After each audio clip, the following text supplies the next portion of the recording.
What's up and welcome back to KindaFunny's MCU in Review. That's right, we are ranking, reviewing, and recapping every Marvel Studios project. Of course, I'm Tim Geddes, and I'm joined by the Nitro Rifle, Andy Cortez. Great afternoon. The Big Daddy himself, Greg Miller. I'm having a marvelous day. And the producer/seducer, Nick Scarpino. Hi. Hi. What an energy we're bringing on this beautiful Friday as of recording, but Monday for most people watching out there, because of course this is KindaFunny's In Review, where each and every week we get together to rank, review, and recap different movie franchises. You could watch it on youtube.com/KindaFunny or search your favorite podcast service for KindaFunny In Review, and we will be right there for you. But if you want to watch live as we record it, you got to go to patreon.com/KindaFunny, just like so many of our beautiful Patreon producers have done, like Ryan Anderson, Kenny Kimball, Eric Velasquez. Nailed it. Ivan Quiz, Scotty Wyatt, Alex Greidel, Mama Murr, Al Tribesman, Jacob Meyer, Stefan Stryker, Gordon McGuire, Burt Meg, Jason L., James Davis Makes, the Nanobiologist, Arrow Joe, DJ Kento, Ryan T. from Tennessee, Derek Garrick, Donald Eccles, Short Fuse 06, Jordan Harrison, and Sean Valoric. Thank you all so very, very much. We'll read more of those later. The names sound painful to Tim. He's just trying to get through them all. Just trying to get through them all. I want everybody to know I have pronunciation guides. I try my best to get it out there. We hear you. And we even know. with those, people you say, get in your head. Up. Yeah, Velasquez stopped me dead in my tracks the other day for a show I was hosting. I had to make sure I didn't screw it up. Yeah. And Bless is like, I was really listening to you. I corrected myself.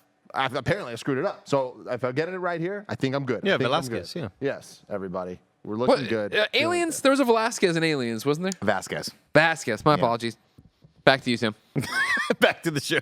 Back to the show, everybody. This show is brought to you by Policy Genius, Rocket Money, and Shopify, but I'll tell you all about that later. Today, we're talking about Black Panther, Wakanda Forever. And this is spoiler-filled, right, Tim? This is spoiler-filled. If you want a to the brim. Spoiler-free review, Fill him up, Andy. Fill me up, Andy. Tim, can you lower your mic just a little bit?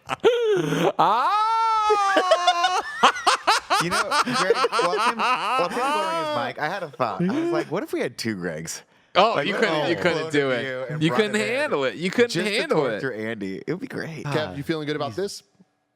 We just started. Yeah, I believe so. Fantastic. We're talking about Black Panther, Wakanda Forever, which came out on November 10th, 2022. Runtime of 2 hours and 41 minutes, making it one of the longest runtimes in the MCU thus far. Directed once again by Ryan Coogler, who we know from Fruitvale Station, Creed, the original Black Panther, and a whole bunch of upcoming Disney Plus series that they're working on in the Wakanda universe. Music was done once again by Ludwig Göransson, who is one of the GOATs out there. You know what I mean? Just absolutely going off, and does that once again in this film. Budget of $250 million and a box office. Obviously, movie just came out yesterday, so it's still rolling. What could you possibly be laughing at? You just Googled Fruitvale Station. It's like one of the most depressing movies ever made.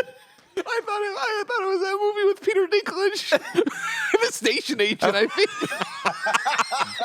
Okay. Very different, apparently. Different vibes. No, very different. Very much more important story. Fruitvale Station. Box office of $59 million thus far. I have no doubts this one's going to cross $1 billion, which is wild, because for some context there, Disney hasn't had a movie cross $1 billion since Rise of Skywalker in 2019. Whoa. Really? No Way Home technically is Sony, and it crossed $1 billion. I mean, very few Not movies. even Endgame? That was before.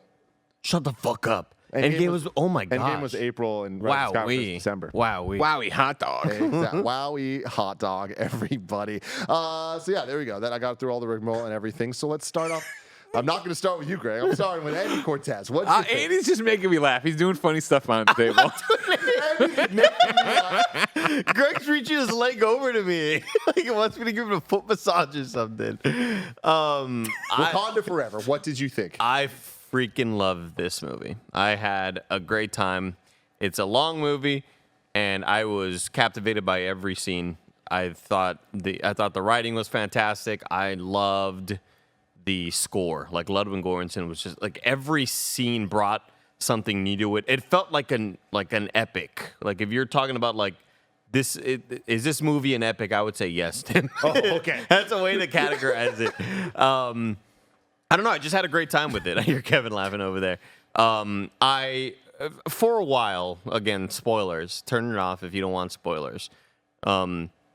When the Lego kits started getting leaked and showing that Shuri was going to be the Black Panther, I was like, I thought she was fine in the first one. I don't really want her to be the Black Panther. I was hoping it would be Nakia.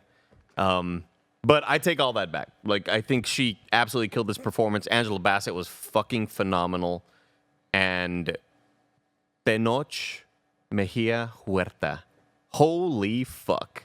This is like what. As soon as we walked out and I locked eyes with Greg and he said the hierarchy of Ragu Bagu is about to change. My goodness, every scene he was in, he just fucking ate up scenery. He was amazing. His dialogue was great. He was brooding as hell. This movie was really, really damn good. Hell yeah. Greg Miller. Incredible I will film. allow you to speak. Thank you very much. Incredible film. I'm right there with Andy. I feel like maybe in the third act, I have some criticisms of Shuri becoming Black Panther and how that happened in this film and then what goes on there. I also do think it is a long movie. And I walked out going, that was a really long movie. Like, that felt long to me. But I wasn't like, this is what I would have cut. Maybe I would have cut down on the battle there with the, what do they call it? The giant ship they bring out, the leopard or whatever they call it, the spruce goose or whatever the fuck they bring out. Like, maybe we could have edited some of that down. But overall, like, I loved this film. And it was one of those movies that while watching it, I was in my head going, I'm having a great time. This is a really fun movie. Holy shit, Namor's awesome. Oh my God, this is amazing. Oh, I love this. That was an interesting choice. That's an interesting tease. And then I forget all about the tease until they get to the mid-credit scene. I was like, damn, like they did a great job with this film. I was thoroughly entertained the entire time and really loved it. Nicholas. Me as well. I think that the movie, the weaker points of the movie are actually the moments that are the Marvel-y moments. The fight scenes. I mean, this has The motorcycles sort of scene is like one thing I was like, I'm not super digging this. The chase scene that they have there. Yeah. I mean, I like that particular scene. I think toward the end, I was like, I think it's just because it speaks to the quality of the actual like acting and the writing in this. With that the more dramatic moments and the struggle with the characters, I really cared about. There were moments where and then when they started going into the traditional like superhero action moments, I was like, oh right, this is a Marvel movie, which I think is high praise. I think they have really great actors in this. I think Angela Bassett is just incredible. Insane. Just incredible. And I mean, I'm interested to hear your criticism of how they, or your critique rather, of how Shuri became Black Panther, because I liked all that stuff. I liked the conflict there. I liked that she had to kind of figure out how to get that power back, how to genetically engineer and print the heart-shaped flower. I thought that was really, really cool. So let's just jump there because it'll be forever till we get there in the plot or whatever, right? My problem. we control that. We are the holder of three things. They're podcasting. Shut up, Andy. All right, when we go to the wide shot, you can talk, but when we're over here, now I want to hear everybody's talk on it, right, take on it. Right? Get out of here! The buzzing of flies to us. No, my thing there is, I'm with you on the journey and trying to make the herb and do all that stuff.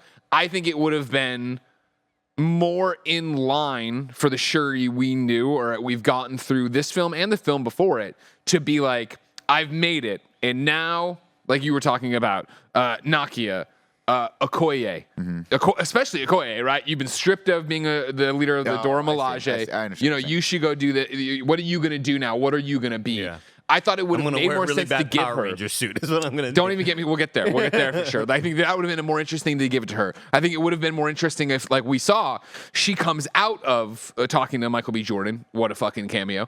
Comes out of that and is like, the ancestors weren't there to do it. I'm not the Black Panther. Oh my God! And then Nakia has to go and do it. She takes the herb and she goes and do it. It's because when we get down to it, it comes back to. And I know, don't get me wrong, these characters live off the screen. They're in a living, breathing world over there. So I get the fact that Shuri, of course, has trained as well and is a seasoned fighter because of what she's done. Blah blah. They've never demonstrated that in the movies. So for her to get the herb, become Black Panther, and then square off against Namor puts me into the same realm as when Superman fights Zod in Man of Steel, where it's like, awesome. you are a farm boy who knows how to fist fight. Maybe, I don't know when you did that because you've always been overpowered and haven't fought anybody. Right. And now you're going up against someone who's been trained and genetically engineered to be a warrior. Namor's how many thousands of years old and has been fighting and killing people for his whole time? I feel like he would have clowned her out. What? 1.5 thousand years old. Right? Thank you. Would have clowned her out in 2 seconds there. And I feel like it would have been more interesting and more true to Shuri, the scientist, to be like, I've got it. And I'm not the fighter. I'm not that person. I totally hear that, and from a semantic standpoint, I absolutely agree. But from a character arc standpoint, the fact that the ancestors did answer her call, and it was Michael B. Jordan, and he was like the spirit of vengeance, and he has that great line where he's like, "You wanted me here because you want vengeance, and that's why I'm here. I'll teach you how to do that." And then having her get up to that precipice, and then of course we all knew she wasn't going to kill him, but like, but feel so that moment where she's like, "I could kill you, and I'm not." Especially after our rewatch, I do love the callback to Angela Bassett. Show him who you are, right? Like she did for T'Challa. But this whole movie, I mean, what I love about it, the whole movie is about dealing with loss, right? It's about dealing with that, like not being able to help someone who died, and the fact that they were able to, I think that what blew me away was the fact they were able to do that organically and have it actually tie into Chadwick Boseman's passing, and have you feel that, and have the whole movie be sort of like a, hey, we're all, our family, which is the Marvel family, is healing from this. I thought that was really, really cool. And I thought she did a great job with that. And then just the moment at the end, God, where she's just... Don't get me wrong. I'm not taking anything away from Letitia Wright and her performance as Shuri, and Shuri throughout the entire picture, including the ending. I just thought it was a little bit like, I get it, and I understand, and I like the idea of picking up your brother's mantle and becoming the Black Panther. It just never seemed like that's what she wanted, nor was... I'm sorry, Tim. Just my rebuttal to that is that Shuri, I think, was not a farm girl in the sense of like what you're saying. Yeah, like we even saw her in the last movie, like go up against Killmonger, and I think that even though she's not a warrior, she's the one making the suits. She's the one that understands its power, and I think that it's like the Sure, but when James Bond goes down, I don't think Q's going to step up to go be the next 007. But the difference, Q doesn't have like a vibranium suit that he can use in that way, where I feel like the one-on-one with Namor, when they're going up and she wraps herself around him and like claws into him and then explodes out. It's like, to me, that's that type of like, she knows how to fight because of this suit and stuff. And it's like, and she is a trained fighter. I mean, she fought in the Endgame Portals fight and she fought against Killmonger. That's just what we've seen. So it's like, I don't think she is just a scientist. I think that there is the vibe that like there was a lot of training where I buy it. I buy her going up against him, especially given the tech that she has. But also you have the other two candidates for it, right? Which is Okoye and Nakia. Nakia is more of a spy who's also retired, and we see why she didn't want that mantle, because she has to take care of her no son. And then Okoye, that could have worked as well. But I think that Shuri taking up the mantle, because the mantle is not just a person who goes out and fight, it's a leader, it's a protector, and I feel like it's always been the king for a reason, or the leader for a reason, which makes sense to me. Like, she had to be that person because she is going to go forward. She's the last of that family, that bloodline, and she's going to lead the nation, so she should be the Black Panther. Give it to Angela Bassett. So she's so ripped. She's so ripped. She doesn't even need the herb. Yeah, she looks awesome. Jesus Christ, when she's talking at the UN and her guns are out. Like, this really confused me. Also, this really confused me. Look at this shot. I hate this. You guys are having too much fun. Also, is she the leader of Wakanda now? Because at the end, when M'Baku shows up and challenges, is he joking or See, is that he? That was a weird vibe, man. Like so I've seen the movie twice now, and after the first one, I was like, oh, he's definitely joking, and then watching it the second time, I'm like, I think he's joking, but like it's weird. I don't, because I couldn't tell if it was like, oh no, because he's like, Black Panther isn't here, and he didn't say it like I'm pulling one over. It sounded to me like. My interpretation was Shuri and him have talked. Shuri doesn't want to lead. She'll be Black Panther. He can go be king. Yeah. We'll Tim, what did you think, Tim? I loved this movie for sure. I think I'm the least high on it out of like pretty much anyone else that I've talked to. Watching it the second time, a lot of my criticisms were lessened. I enjoyed it a lot more the second time, and I think that everything that you guys have a problem with, I also have a problem with. Where it's just where this movie is good, it is utterly fantastic. But then I feel like some of the things where it's not as good really kind of drag it down, and I think it's because of how great it is overall. Yeah. And I think that some of the, like to Nick's point, like the Marvelisms, like the action in this movie is pretty forgettable. I don't think there's any scene that is like iconic and amazing in the way that in Black Panther 1 even there was like some really, really great stuff.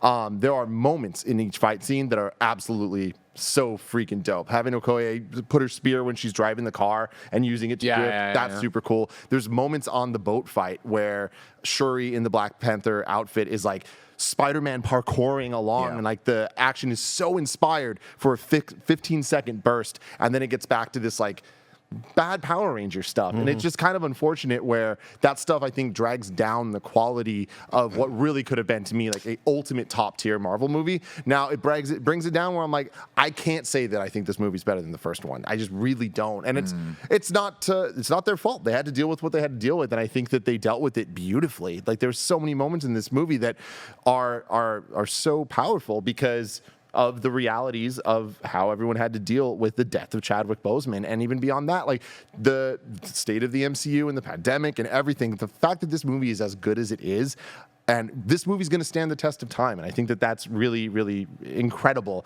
given how much bad shit went into making this happen. But the parts that like don't add up in this movie, a lot of the Julia Louis-Dreyfus stuff, upon rewatch, I think fit a little better in the movie. Like some of the stuff that, I was surprised. What do you think doesn't add up with Julia Louis-Dreyfus? I just feel like that plot was kind of like why we don't care about this. It felt more like a Age of Ultron style setup for more in the future, as opposed to being embedded in the movie that we're in. And rewatching it, I was like, it was less jarring. I was like, okay, it actually does kind of seem together a little bit better.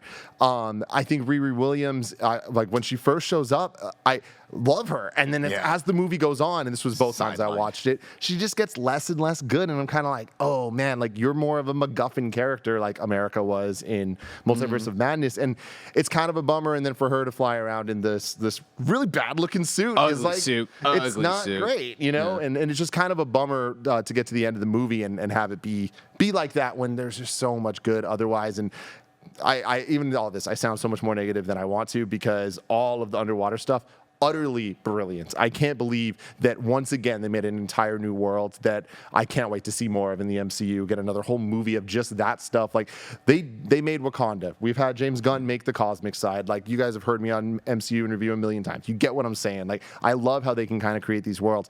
I can't believe they created an underwater world in a world for us in reality where we've seen Aquaman. We see what that stuff can be. And this movie almost was like, we're just going to do that absolutely right. Like, I know this is what you think it should be.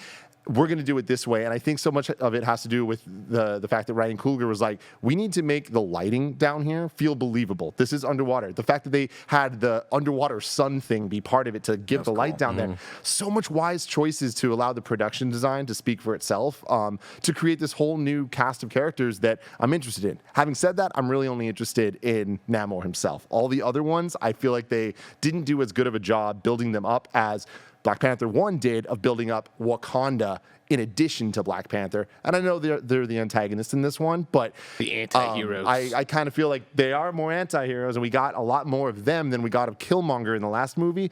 I really wish I kind of cared more about some of their supporting cast as opposed to just the big guy Okoye is going up against the warrior, and then there's the woman one. It's like I really wish we got a little bit more there. Really quick, do you guys actually think they're anti-heroes? Because I feel like their plot is just that they hate land people, right? Like I feel like Namor is sympathetic. You sympathize with why he's doing what he's doing. I would not call him a hero in this in particular. I think he is still the antagonist, but I don't think he's a cookie cutter antagonist similar to. We'll compare it to Aquaman, right? Where what's his name? Jason Momoa. No, the brother Black character. Manta. No, Ocean Master. Ocean Master's like, I just want to take over, and I want to take over. Why do you want to take over? He's like, because I want to take over. Yeah, if anything, it's I thought Namor. There were moments where I was like, oh, if they could sit down and talk this out, there's actually a possibility. I understand why he's doing what he's doing. He's doing it to protect people. And I feel when he got, like, I love all that stuff with when he was a kid and he sees, like, he comes to the plantation and, like, sees all the horror of what the reality of the surface world has. And I think I think they did a great job, for lack of a better term, humanizing him, where he feels like a real character. He feels like he's got those moments with Letitia Wright where you're like, oh, you guys could actually be like friends. Like you're two rulers of these two very, very powerful world kingdoms, and you guys could actually get together and protect each other. But there were just those little moments of like, you can't let this one little thing go. He's got to look out for his people. You got to look out for your people, and it puts them diametrically opposed, unfortunately. I think the whole idea of having to chase Riri felt a bit more forced than it. Like he kept saying, "I need to kill the scientist," but it didn't really feel like it was super justified. No. Like it could. I feel like a conversation or two would have just like changed his mind, but like it just made it seem like so like do or die of having to kill her in order to really just have a plot and have some sort of conflict. I thought that a lot of that felt a little bit forced. I think this movie went a lot of different ways and I wasn't expecting it to. I thought the U.S. side would have been a lot more involved. I thought, like, when we see the previews of this movie, I go, oh, okay, it's Namor and his crew against Wakanda, and they're gonna realize, wow, we have a common enemy, and it's the white man or whatever. Like, it is the colonizers, it is the special forces or whoever these people are that are trying to like come in and take our riches or whatever, and that didn't really happen because the Americans just really weren't involved. As we kept on seeing more and more fighting between the two groups, I'm just like, where are the? Why aren't we seeing more from like the American side? I could have sworn that like more special forces and more army people would have showed up. It was the French government in the beginning, but there's that one wonderful moment, and shout out to Julia Louis-Dreyfus, he's like, Martin Freeman's like, could you imagine what America would do if we were sitting on a mountain of vibranium? She goes, I dream about that. And you're like, oh, that's gonna be so good when she gets to actually like flex that muscle a little bit. But I feel you. But I think that would have been. They already had one too many things by introducing Riri in this, and I think they kind of did her dirty and like kind of introducing that idea and not giving her a proper like origin story for it's Ironheart, right? That's the name of her character. Remember, she knocks the Ironheart out, and then is in some weird fucking ugly ass ship suit looks like a little heart. Shoulder pads. Incredible. I got all that. That's great. Incredible. She looked like Astro Boy. Unfortunately, but I think that they were juggling a lot of different elements in this, and I think Ryan Coogler smartly was like, we're gonna spend a little time and build out the city of what is it called? Talokan. Yeah. What is it? Talokan. Talokan. Which, by the way, everything. I mean, you talked about the production design of this movie. It's stunning. The way this movie is shot is good lord, stunning. it is shot everything underwater. Those moments where we're just sitting and we see that beautiful shot of the sun, and it's very like Aztecian. Incredible. I mean, the Everything he throne being like a great white shark. I mean, dude, anytime we see the whales or like the big things, it's like there's that like, LOL, this is funny looking moment, but like it becomes also believable in a way that Aquaman it didn't. It just felt silly. And they did it for a couple different reasons, right? One was that first scene with Lake Bell is scary as shit. Dude, it's like a horror movie. It's a horror movie. Amazing. Where they go down and it reminds me of like Leviathan and Deep Star 6 back in the day, where like something underwater, like really underwater, is going to kill you. The siren sound stuff, which is so cool. Yeah. I wish they talked about it a little bit though, because I feel like not everyone's going to get what's going on because they don't know the history of mermaids and shit. Because that singing stuff and them killing themselves was like so scary and so cool. Right. And I just wish they did more with that. But I mean, I feel like, I feel like he Coogler did a great job with sort of establishing that, but then also like one of my criticisms of the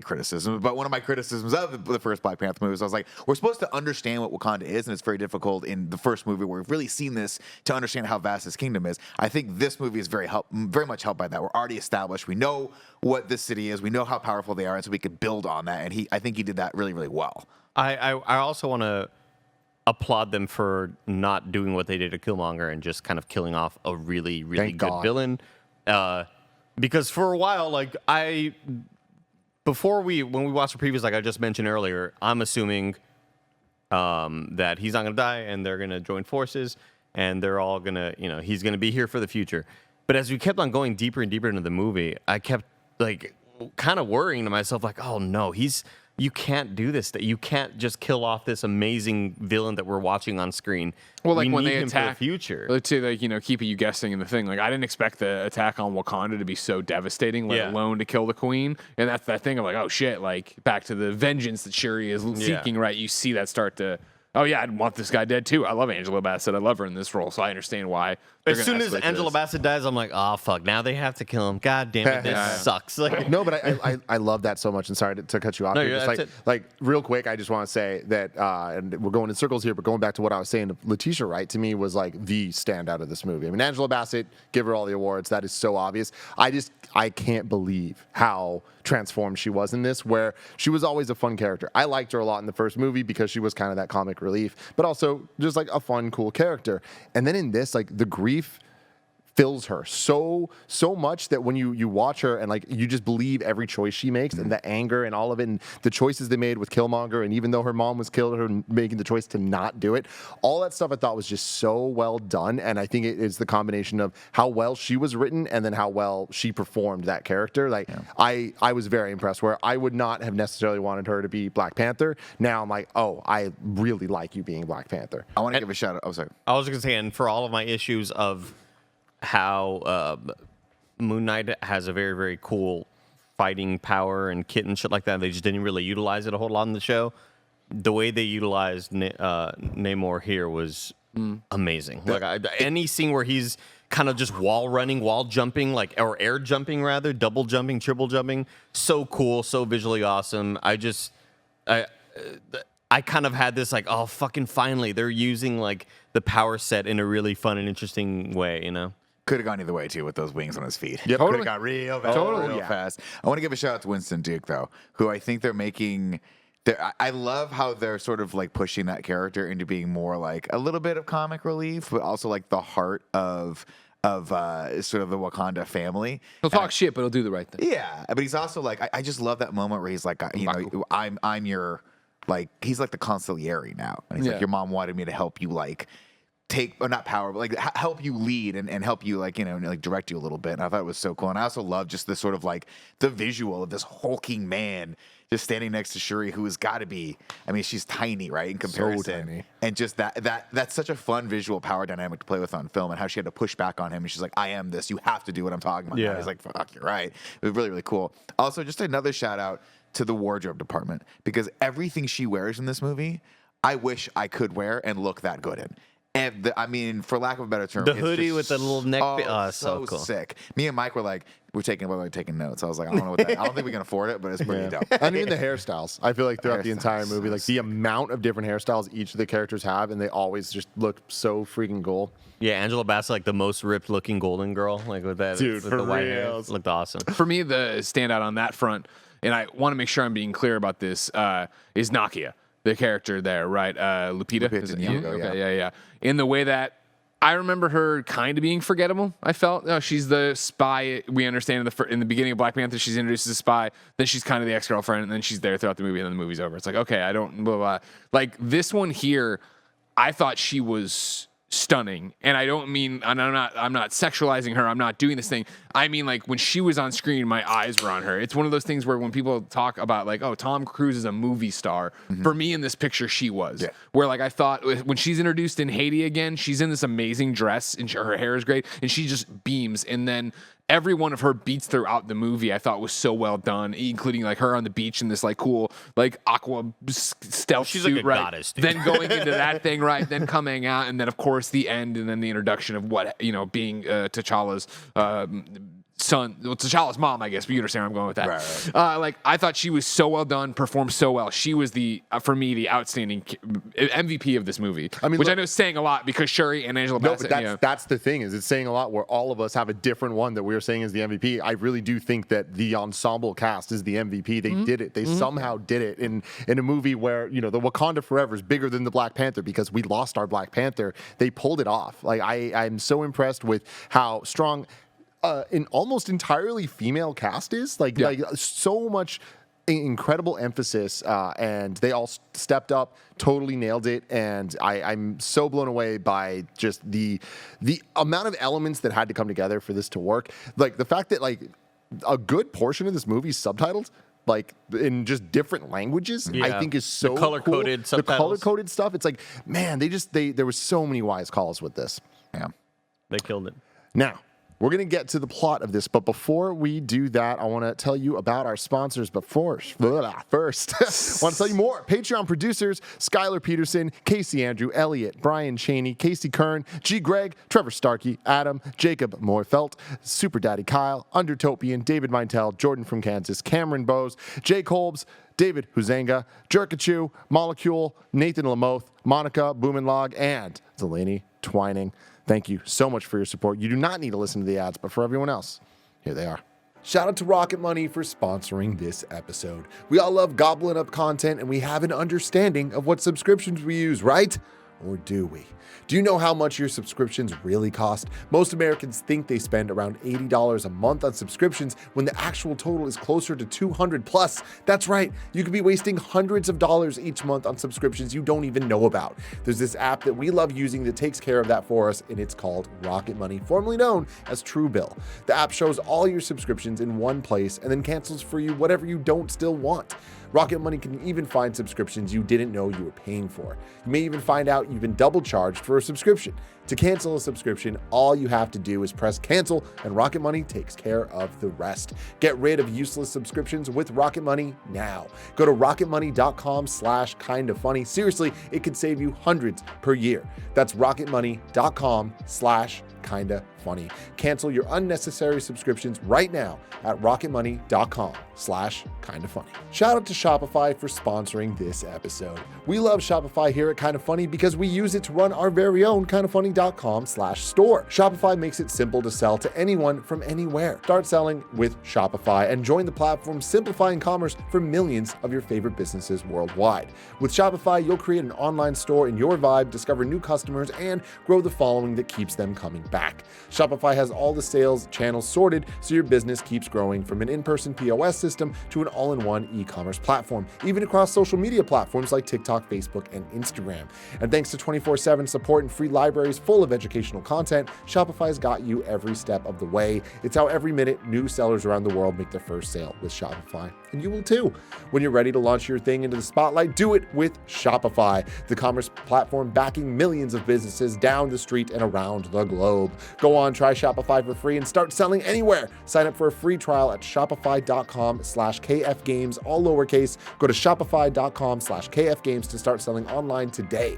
Shopify.com/kfgames. Shout out to Policy Genius for sponsoring this episode. Life insurance is the type of thing you never hope you need, but the reality is mortgage payments, childcare, and other expenses don't disappear when you're gone. And since life insurance typically gets more expensive as we age, now's the time to buy. Policy Genius gives you a smarter way to find and buy the right coverage for you and your family. Their technology makes it easy to compare life insurance quotes from top companies like AIG and Prudential in just a few clicks to find your lowest price. With Policy Genius, you can find life insurance policies that start at just $17 per month for $500,000 of coverage. And Policy Genius has licensed agents who can help you find options that offer coverage in as little as a week and avoid unnecessary medical exams.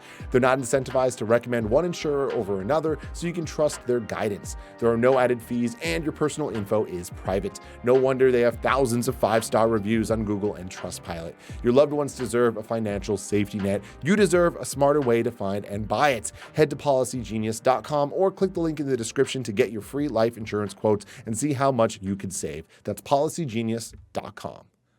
It's time for the plot. I think this movie's like a little too. I think it's too emotional and special to do that sort of plot song. And plus, this is all like breaking and stuff. All my keyboard and stuff. Let's just get into it, Greg. Just go for it. Bust, if you help me do the plot.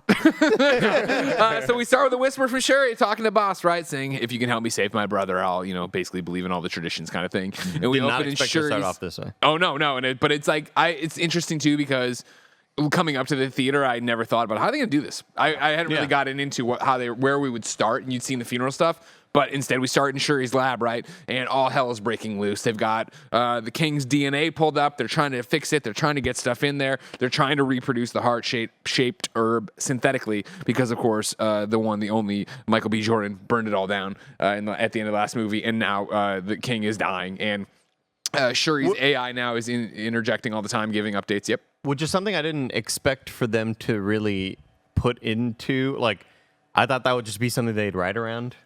Like, oh, well, we had some extra plants in the back. Like, I expected something like that to happen. I wasn't expecting for them to double down. Like, no, they burned it all, and this is like Well, I guess they this is a couldn't. key plot point. Because in the first movie, like they make it really clear that like it was gone, right? Yeah, like, but- that, Yeah, but you know movies You where know, it could mo- easily yeah, be. but- Oh, I missed this one patch over here. Yeah, I'm you know, giving it the movies sort somebody of. Like, somebody else pocketed it too Yeah, on top of yeah. Nakia getting it done But when she before needed he to. left, I took one, but whatever the Yeah, fuck. yeah, I exactly. expected that sort of thing, and for them to say like, no, this is like kind of the main crux of the movie right here. So Shuri's running that's around. pretty cool. The thing's breaking loose. She's got her own AI now. Finally, she's just like, print what we got, and it's only got a 23% success rating. Run with it. It's got to work.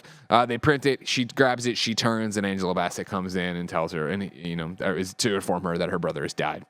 From there, we're to the funeral procession. Everybody's in white. Hold on, but before that, I just want to say like I loved this. I love how they did it. I do wish they called out cancer. Like I don't like that they didn't like actually say it. They just kind of implied it. I just feel like they did the thing, and I just wish that they took it that one step further because I think that there's a power to the reality of it, and especially it being a superhero, specifically the Black Panther, like that.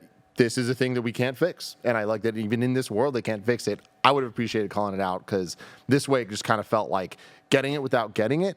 But beyond that, the Marvel Studios intro. Oh my God. That was awesome. Like this opening scene, I got kind of like, tearing up just a bit when the Marvel Studios thing hit and you just hear the air and you see all the pictures. waterworks, dude. That's what I'm like, okay, y'all fucking got me. Like it was so damn powerful leading into the beautiful, beautiful funeral scene. The thing about leaving it ambiguous, I think, for what got him, because we know it's something, right? We know it's a sickness. We know it's a disease. Eventually, Shuri will say that, he told me too late to do anything about it. I think is actually a smart move because I think it's empowering to the audience of what is your boogeyman, right? Like, obviously, for me, it would be cancer, but for so many other people's, it would be Lou Gehrig's disease. It would be et cetera, et cetera, et cetera, any other millions of genetic things that have taken people from your life or that you're struggling with. And so I think that's the power of it, of putting it there. And even if you had nobody, then you read into it, of course, then cancer for Chadwick Boseman. So I think that's why you leave it ambiguous. I get what you're saying. And I get it. totally get it. Yeah. I appreciated it being ambiguous, so you can imprint on the movie and This what is you a want. very, very, very complex, difficult subject in so many ways and how they can handle it. And I don't think that there's a right and wrong. I've seen so many people upset about how they even handled this with how close it is to the realities. And it's like, But see, that's what I was there's a gonna beautiful say. story being told. So That's what I was gonna say. Is I'm sure they were trying to skate like find that fine line of paying homage, but also not Without feeling like you're taking not being advantage of the disrespectful situation, and yeah. feeling like you're taking advantage of it. So I think they were like, hey, we should say that he passed. We should try to make it a little truer to life, but maybe let's Same thing of not leave it out. using.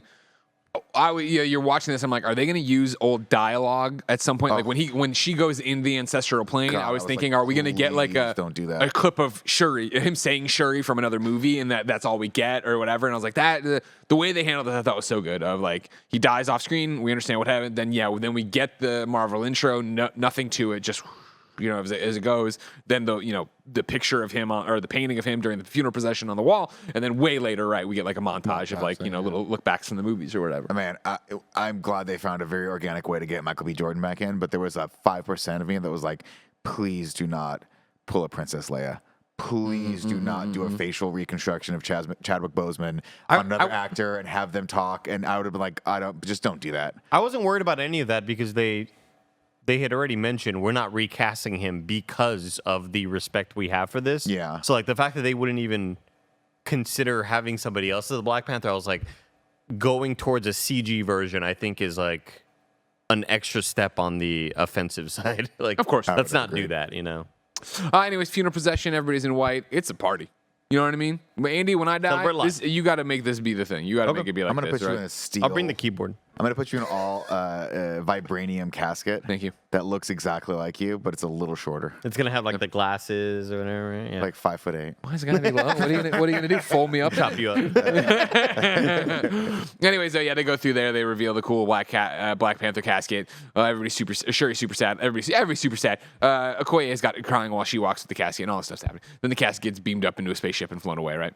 And then where it says 1 year later, and we jump 1 year later, and the Queen's at the UN. She's giving the speech, and she's like, "Yo, France and the United States are there, and they ain't having this business." The French lady I recognize, but I can't remember where from. And of course, the United States guy, the one, the only, Toby from The West Wing. More recently, Odin from God of War Ragnarok. So cool. Pretty dope to see him Richard getting out shit. there. Yeah, he's killing it. Crush. Amazing out there. And they're basically like, "Yo, y'all got that vibranium, and it's gonna fall into bad people. We can't put it on metal detectors. You're not cooperating with us on getting in. You guys, you said you were gonna open it up. You opened it up, and you closed it down. What the fuck's going on with that? And they finally stop running their stupid fucking mouths. And guess what? The queen's about to talk. She's got fucking guns, and she's mad. like, you all done yet, dog? Yeah, she's mad. Yeah, this is so interesting because when we left the last film, you were like, we're so hopeful, right? They're going to share all of this, like the wonderment that is Wakanda and all these resources with the rest of the world. But there was that I forget the character's name, but Daniel.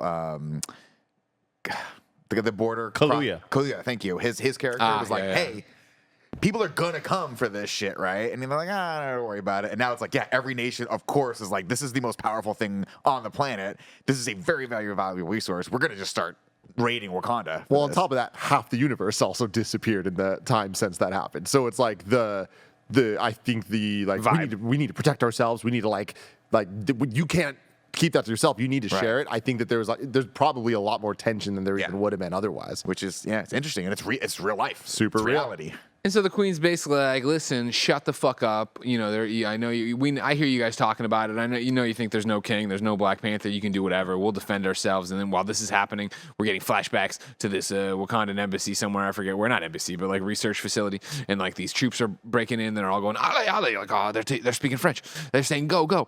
And they're saying other French stuff, but that's all I can translate. And like, you know what I mean? They're going, like, when they get into the vault, and guess what? Dora Milaje is in there. And they just beat the fucking shit out of these guys. First music cue of the movie that I lost my shit for. Like when Okoye comes out of the darkness and you just hear that sounds like, fuck, that's cool, man. Yeah, cool ass scene. Love this. Love the introduction of some of the other. Like, I don't think that the one character we saw in the first movie, the one with the daggers, that Shuri gave the daggers. She didn't look familiar to me. Aneka. Anika. Yeah, but great introduction to her. Her having and the hood on, and being like, nah, fuck Ayo. this. How do you want to say that one? Ayo, I guess. Ayo. Yeah, they're both of them. And then Ayo is from Falcon and Winter Soldier. Oh, okay, cool. But again, like, actually, I knew I recognized her, but I didn't know her, right? Whereas I thought they did a great job this way and putting them in a relationship and all that stuff. I was like, that's dope. And just shot really cool the fact that it was happening at the same time, and we don't necessarily know that at first. Sure, it seems like it's actually a raid after the fact, right? That what she was worrying about is coming true, but it's already happened, and they walk all the soldiers in. They're like, then fucking Okoye says something in French. It was like fucking dope as shit because she said to the French lady, we know you're French people, and then she's like, yeah, fuck off. We're in power, and you're never gonna get the shit if we don't want you to get it. So fuck off. And they're like, boom. And like, but she's also like, and also, it's only available in Wakanda, so you suck it. And like, oh man, that sucks. And then we go from there. We're out to sea, everybody. And guess what? A helicopter lands and Lake Bell gets off. Everybody, it's Lake Bell. Lake Bell is featured in What If as Black Widow. Oh, nice. And so she's there. She's got some of the best line delivery on the planet. Killer. Just so good. I don't even know who she is. Right? I was like, every line she's saying is just like a bunch of stuff. pitch TVs, perfect. movies, yeah. So, anyways, they've been scouring the waters and the worlds for the old the vibranium, and guess what? They found some here. They think, and so that's cool. And so they're there, and they're like, all right, get into the fucking abyss pods and go on down there and find some vibranium or whatever. What's Nick about to Google? Nick's Googling Friday, something. ladies and gentlemen, but I got to get this joke out because it's going to piss Tim off and it's going to make me happy. Great. She was in the Ashton Kutcher, Natalie Portman rom-com, which was Friends with Benefits, right? Mm-hmm. Which was the Not to be confused. Not to be confused. No Strings Attached. Superior movie. This was No Strings Attached. Which was the superior movie to Friends with Benefits. Oh, got which it. is the Justin Timberlake Nick, abomination. You need to think about that joke a little bit further. That is the It's joke. an old one. We never get it right. That's the joke. Yeah, I think you got it. I think you got it. Anyways, they go down there and it's like the abyss, and they're watching the things, and they're down there and they're getting closer to it, and then just boom, like people are gone. She's like, what happened there? Somebody's fucking gone. And they turn around and the fucking thing's hanging. There's no person there. And they're like, oh, what's happening? And they're gone too. And so then Lake Bell's like, we're under attack. It's got to be the Wakandans. And then outside there's people singing. All of a sudden the heads pop up. They got the night vision. Like, we got a situation out here, Colonel. And it's these heads in a triangle formation. And then they all start singing, and everybody starts walking off the boat. Just walk them off. You know what I mean? Like I used to play in Golden Axe. That's a reference for one person who played Golden Axe with me. What an amazing way to just set tone here. Like this horrifying. The entire thing's horrifying. This whole part is just so perfectly done. Like and it's in that moment that I go, man, we're in for a fucking treat right here. Yeah. Like this movie is already great. We're about to get a great motion picture. And so they all walk off, but they catch the one guy before he walks off, and then more people are coming up, the blue people, and they're like, put on your earpods. They got the mind controls. And they're like, all right, cool. And so they do that, and then like Belle's running around. She's like, I got a gun. And she's just fucking putting them in people's chests. Like, ta, ta, ta, ta, ta, ta, ta, ta. Minor criticism though of this scene. Very much 80s style. Like this magazine and this gun is just infinite. Have some fun. Have some You fun. never reload it. I know it's fine, but She's got the perk. She's got the Call of Duty perk. she's got that perk. Yeah. Like, I liked the horror vibes of this scene. I didn't like the action vibes of this scene. And I think it just goes down to the one-to-one comparison of the MCU already has one of the dopest boat action scenes of all time. Winter Soldier, right? Soldier, And the one-to-one, it kind of falls apart here. No But- George St. Pierre in this one. But I will say, when they big get in issue. the helicopter, you're feeling it. And You're he, like, get he away, straight get away, up get Mario away. 64 Bowser's it. Like, But you Well, no, that even before moment- then, where like they're jumping on and they shake them off, and I was like, "Damn, they're gonna get away." I'm like, "How are they gonna get away? They're not gonna get away." Well, I'm like, Lake Belle's pretty not important, but she's recognizable, so she's meant to be around for a bit, and then yeah, they get stopped and fucking Bowser to the ground and smashed up. And I was like, I don't even know enough about Namor. How's he in the air? And like, oh, he got wings on his feet. That's weird. Feelings. That's weird. All right, but he's Andy has them, oh, Just do for you? feet. Do you think that the one little wing is going to grow back? Yeah, I wondered about that too. I think hope so. I think Otherwise, so. he's gonna Right? keep flying in a circle. Yeah. Yeah. I think maybe he might be able to overcome that. use his hand to make up for it. So we go back to Shuri's lab. Shuri's working on a whole bunch of shit as always. You know, she's trying to do stuff, but she's not trying to do the herb. She's not trying to make Black Panthers. She's just doing her own stuff. She wants She's making tech now. she's making tech Right. stuff. We're not gonna rely on the old ways going because new of course ways. I said I would rely on the old ways if Bast saved my brother, but she didn't. So guess what? Yeah, I'm into the tech god now. I love Okoye just being so annoyed by all of it. Yeah. Great little back and forth and great relationship they have. Like They do have a great relationship. Things are ugly. I don't want to wear that shit. Yeah. Mom comes in, the queen. She's like, yo, Shuri, come with me. We got some stuff right now. All right, right now. And so they go off to a quiet spot among the reeds along the river or whatever. And it's been 1 year to the day of the funeral. And so it's time to burn the funeral garments. And this is the final way to say goodbye. And then we can move on with our lives or whatever. Shuri says, I will not burn my funeral garments. I'm not there yet. And I'm not going to do this. And this isn't fair. And yada, yada, yada. She has a great line too, where she's like, "If I'm going to burn anything, I'm going to burn the whole world," or something Fuck like yeah. that. And you're like, "Damn." No, but there's nothing cool than when Namor says that to her. Like, Yeah, let's yeah, burn right. it together. Like, I was in the theater, like, fuck yeah. So yeah, that happens, and then right, of course, as Angela Bassett's about to tell her something important about her brother, they're like, "Wait, something's going on," and what is it? It's Namor who comes up out of the water. He's like, "Bloop," and he just comes up out, and they're like, "I'll fucking kill you. I'm Wakandan," and he's like, "It's cool. I'm Namor," and then he's like, got little trunks. Listen, I got little trunks on, and guess what? They're like high waisted. They're up to like his chest. Those trunks ain't little. I got vibranium too. No, you don't. Mommy's covered in it. Ah, fuck. All right, cool. So you do Pretty too. fucking cool. And he's like, listen, it's all of our problems right now because these fucking Americans built a stupid goddamn thing that can find vibranium, and they're gonna find yours. They're gonna find more, and then it's gonna be a war. So here's the deal. You're gonna go find the scientist who did this, and you're gonna bring her to me, or you're gonna kill her. I forget what I wanted you to do. But if you don't do this, then I'm gonna just come in here again and just destroy this place. Because what was he got a great line? Something about like, I got for every blade of grass, I've got a soldier or some shit like that. Oh, I've yeah. got 1,000 or 100 soldiers. Like Amazing, some crazy yeah. number. Which is one of those things where you're I like, have more soldiers than you have blades of grass, I think. This was one of the other small things I did not like about this movie. It's like, it's always, they're like, we're going to army to army, and it's only like 20 people versus 20 people every single time. And I'm like, I get it. They're on a boat, whatever. But like, if you tell me you've got a soldier for every blade of grass in Wakanda, I need to see a scene when this movie hits a climax where there is like 10,000 people. It's a battle, to not the assault Wakanda. It's a battle, not the war. And I still think in that moment, he is still cautious of not wanting to out themselves. If suddenly there's 2,000 people in the water fighting, I think that becomes a bigger deal as opposed to like. I mean, we're 30 on talking about 30. battles and wars and all that stuff. Remember, the amount of troops he sends wins this.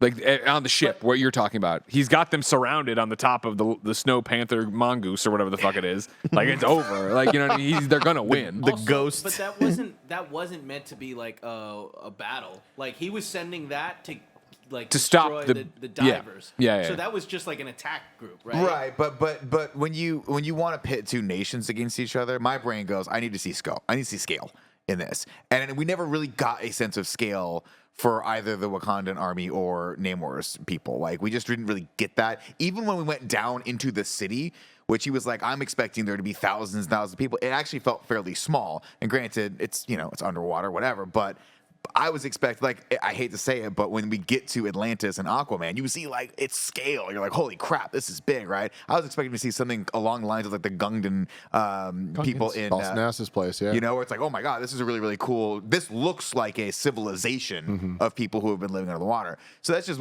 a minor thing where I'm like, oh, okay, it's going to be like 20 on 20 again, which was, it's not as fun. But, I mean, everything can't be Endgame, but what if it could? Yeah. Totally. So I wanted to say one note quick. Sorry. Yeah. I loved when he came out of the water. He had a small thing that he did that really like humanized him. spit the water out. No, he kind of Did pushed one of his hair these? back, right? And like in other movies, they would have had him come out perfect.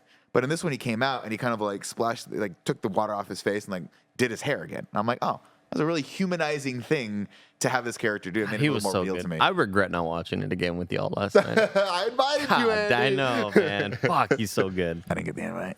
Yeah, I thought I saw it at like they're playing on it the at calendar. 10:30 at this theater up by me, and I was like, I don't know, am I gonna be done at 1:30 in the morning? You know what I mean? God, this is a He said fucking it the first uppercut meeting your and then ass. reminded us to get on Monday, but It's not the same. It's not the same. How bad does he want it? How bad does he want you to be You need to there? grab my Kevin. hand and put me in the car. Yeah. Kevin, can you hit the song?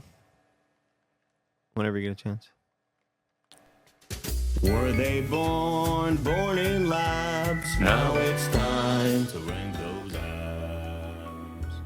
What's up, everybody? Welcome back to a podcast within a podcast, Rank Those Abs, starring me, Nick Scarpino, and my boy, Andy Cortez. Andy, for the first time in Rank Those Abs, I'm actually going to say we're not able to vote because Namor's swim trunks went all the way up to his eyes, so I really couldn't see it, unfortunately. I will say the abs were pronounced under good lighting. I will say this. I love the choice to not make all of these indigenous Mexican tribes ripped. I love that these dudes and women were not incredibly muscular. I love that it just felt super normal that like, yeah, these are like very, very powerful beings and they're stronger than normal humans, but you know, they're eating tortillas and stuff. They're like party.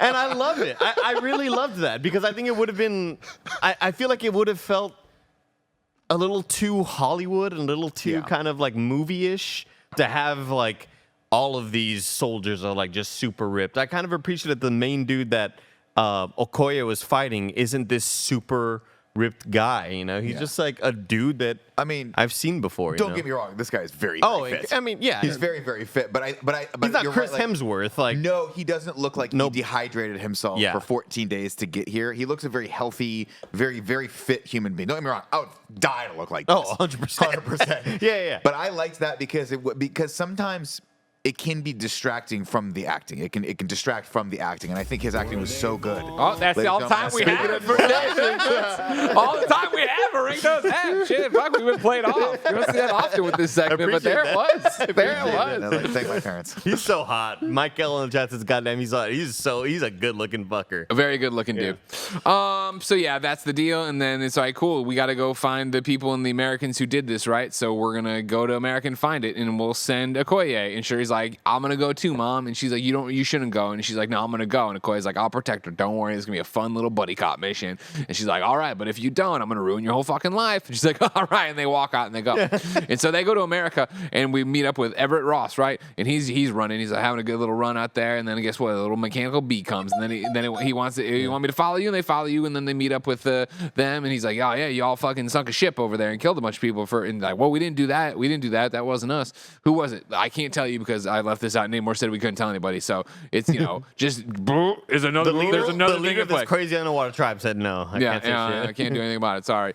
And so he's like, all right, fine. He gives up all the information about Riri or whatever. And so then they're like, cool. Now we're gonna go to whatever it was. MIT? Was it MIT? I think it might have been MIT. They go to MIT, of course, Tony Stark's alma mater. MIT. And like they get there, and what do they find? They find Riri Williams, and she's walking around. And she's shaking people down for money because she did things and made robot arms Give work me that and shit. Venmo. Yeah, exactly. How old is she supposed to be in this movie? She's in college. Yeah, so 19 29. probably. Was she not like a high schooler in college because she's so smart? Maybe. Was it one of? Oof, she did not nail that. I thought she looked too old to be. I'll say this. I think in this, 19. In the same way that we kind of look at Tom Holland, we're like, man, he's always going to look 20 years old. No matter like when he's 35, he's still going to look like he's 18.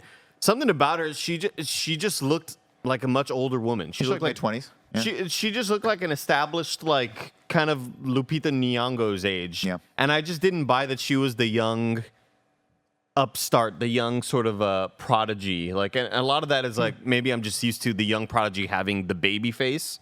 There was something about it that, like, I didn't buy that she was this, like, young superstar. I didn't buy that she was this 16, 17-year-old in college. I think part of it was that she came with a lot of confidence, and they established her as being an incredibly, like, cunning and not cunning, but like very skilled and like self-reliant person.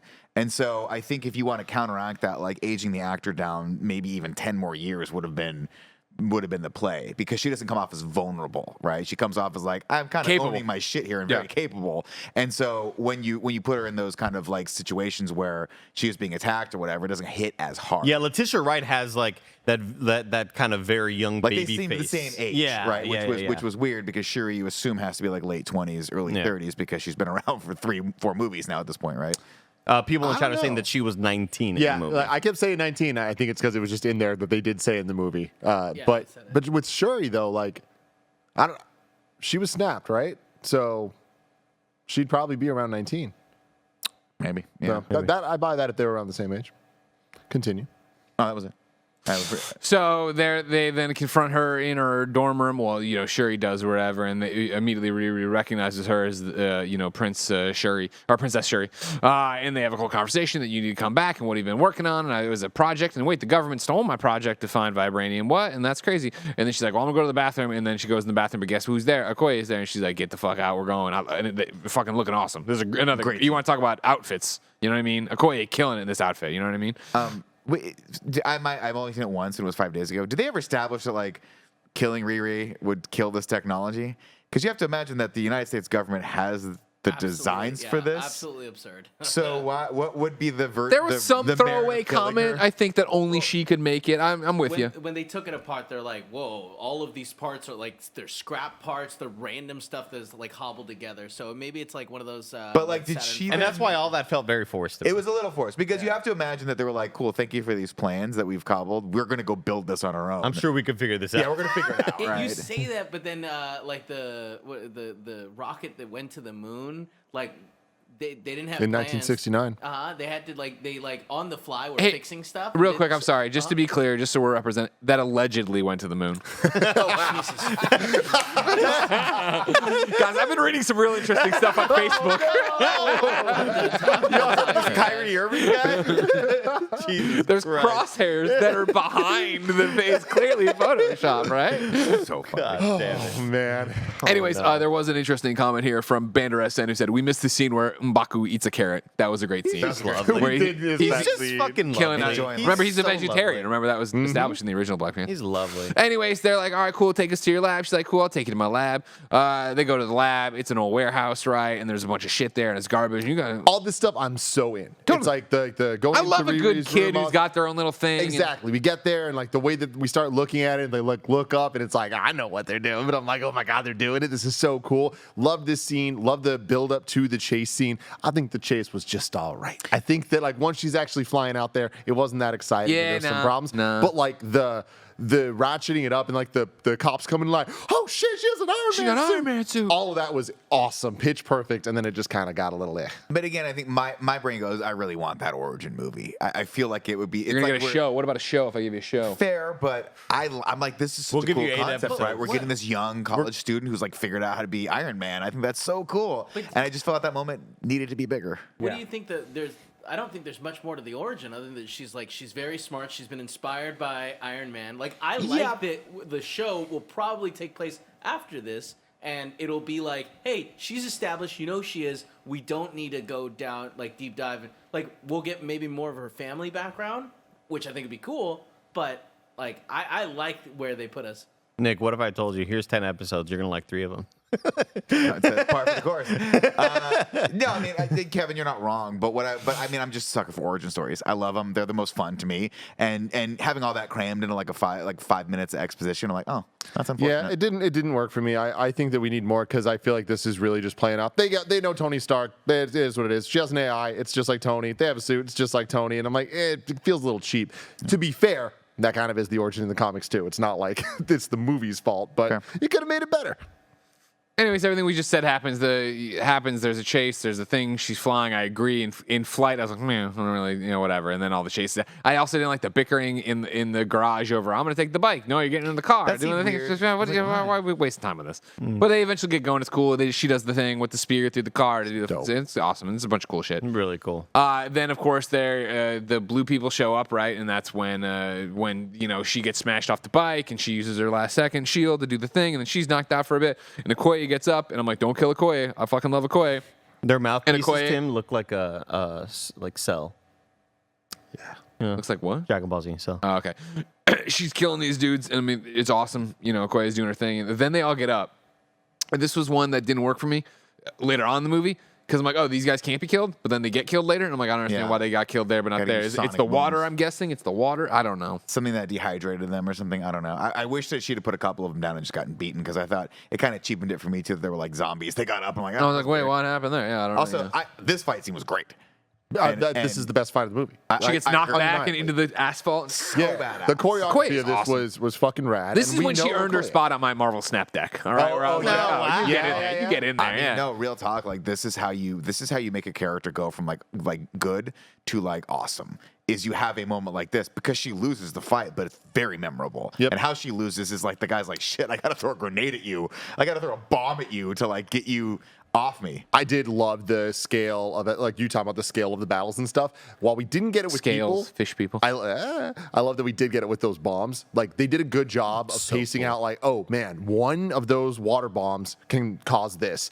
3 can cause this, and by the end of it, we see 100. We're like, oh no. Yeah. Funny though, I thought it was just one big water balloon. I thought it was like one big bomb. I was like, how long that's that weird. take to fill? But I thought this fight was great because not only was it well choreographed, and we know Okoye, and so like we understand her skill set and her weapon and all that stuff, but she was fighting to protect Shuri. Like it was like there was a purpose for how badass she was being, and I thought they did a really good job of like explaining the stakes to us there through action. She gets knocked down or knocked out, right? And then, it's like, Shuri's like, wait, like, take me with you or something. I don't know, there's some conversation, but she's going to go down there. I forget what. She's like, I want to parlay like fucking Pirates of the Caribbean, like, deal. We'll take it to Namor. Namor says to bring me. I forget what the fucking deal Wait, is. real quick, in the chat, Banner says, stab, stick of cards +2 for Okoye. Yeah. One of my favorite moments is watching this movie, and when Namor was first introduced, when he first walks out of the water, G loses her mind, shakes me. She's like, oh my God, I know him from Snap. Like, +5 if he's alone. And I'm like, oh, I'm so proud of you right now. And so they jump in the water and they go underwater, but Okoye wakes up and she's like, Shuri! And she tries to swim real fast. She's like, I can't swim that fast, and that sucks. And so they go down there, Riri and Shuri, and then I'm going to take you to Wakanda first. I probably isn't how it goes, probably, but I'm already saying it. So then, back in Wakanda, the queen's like, yo, fuck you. You are stripped of your rank as the leader of the Dora Milaje, and it's just like fucking go out there and kick bricks. We don't care. And then Okoye's like, listen, whoa. She's crying, but she's like, my queen, please don't do this. She's speaking Amazing the native tongue. performance. Yeah, exactly. Amazing scene here. Oh god, such a good scene. And that's when the queen's like, you've lost a lot. And she does the speech from the fucking trailer. That's just dynamite, right? Of like, she's lost everything. And now Shuri's out there. And this fucking sucks. And talking to Andy about this movie not going how I thought. Watching this speech, I would have never thought it was to Okoye. Oh, no. So Yeah. such a cool twist. And it's like, oh man, earned as hell. And also awesome here. Again, you already nailed it. And again, it's Wakanda Forever. So it is the supporting cast and everybody else. But such a great real take on where the queen would be of like, you fucked up. You lost her. My son's dead. My husband's dead. All of you fuckfaces backed Michael B. Jordan when he showed up here and didn't stop that. You know what I mean? When I had to go beg to M'Baku, like, I was like, fuck, yeah, that's a great point. That's a great psychological look at where you would be of like, yeah, I'm back on the throne, and like, T'Challa was back on the throne, but I'm still pissed. Like, I didn't fucking forget what happened in the events of the last movie where you all backed this guy because You could tell she'd been harboring that for a while. Yeah. And if it were me in that situation, I'd be like 2 days without pay. Like, I just can't be that mean to people. I still need you. Who's gonna do Starbucks runs? Put in his file not to let him manage anybody. You know what I mean? Jesus You killed Christ. 2 employees. That's a man. week with pay. Which ones was it? No content. So then, yeah. We also get the off-screen mention of Daniel Kaluuya's character. You can go see your love whenever you. Yeah. He's not here anymore. He's exiled or he's in jail or whatever. But you can see him, I'm sure, whenever you want to. He was supposed to be in the movie, but due to a bunch of production scheduling stuff, For he Nope, right? Wasn't it Nope? Nope. And then also just because everything got shifted because of the pandemic and then the death and then the Shuri vaccine stuff. It's like a lot of issues led to this. So anyways, though, back down in the Namor Kingdom, Riri wakes up and realizes she's in the cage and Shuri's there, and she's like, don't, chill, don't, it's gonna be okay. And then they come down and They're not really in the Namor Kingdom, though, right? They're just kind of like in a... They're in like a holding cell. kind of way above where they usually are. Right. And so one of the Namor people come in, and she's got like a robe, and they can't understand, but she understands what she wants. And then Riri's like, don't do it. She's like, it's royalty shit, though. I got to do this kind of shit. I got to be royal.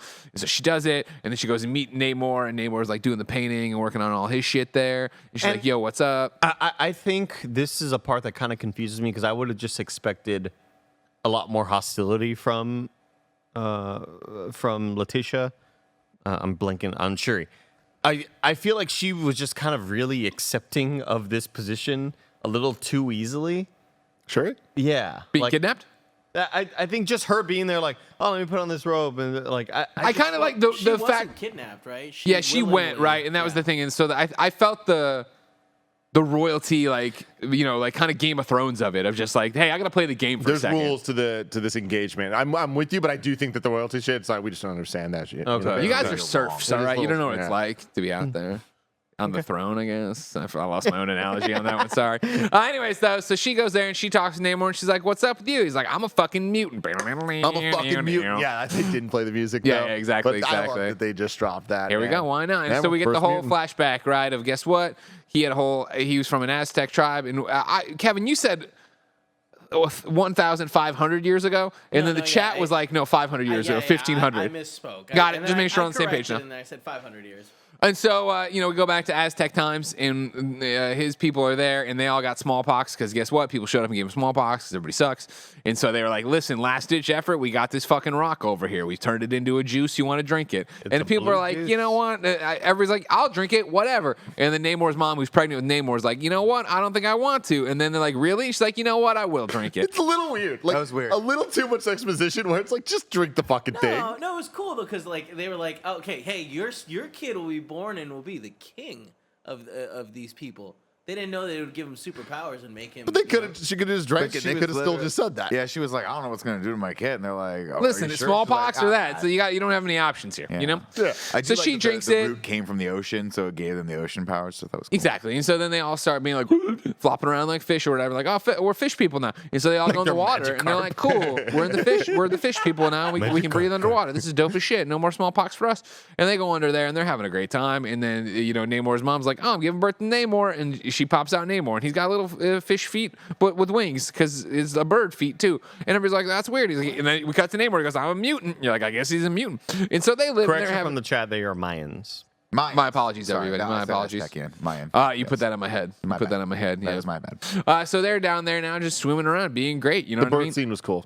Big- Or at least like even whatever, as much as we saw of it. I loved this. Again, the visuals of the underwater stuff and the use of the lighting I thought was excellent. And so they're down there and they're having a great time. They're living underwater. It's dope Under as the shit. sea. They can talk under the sea. They got a fork.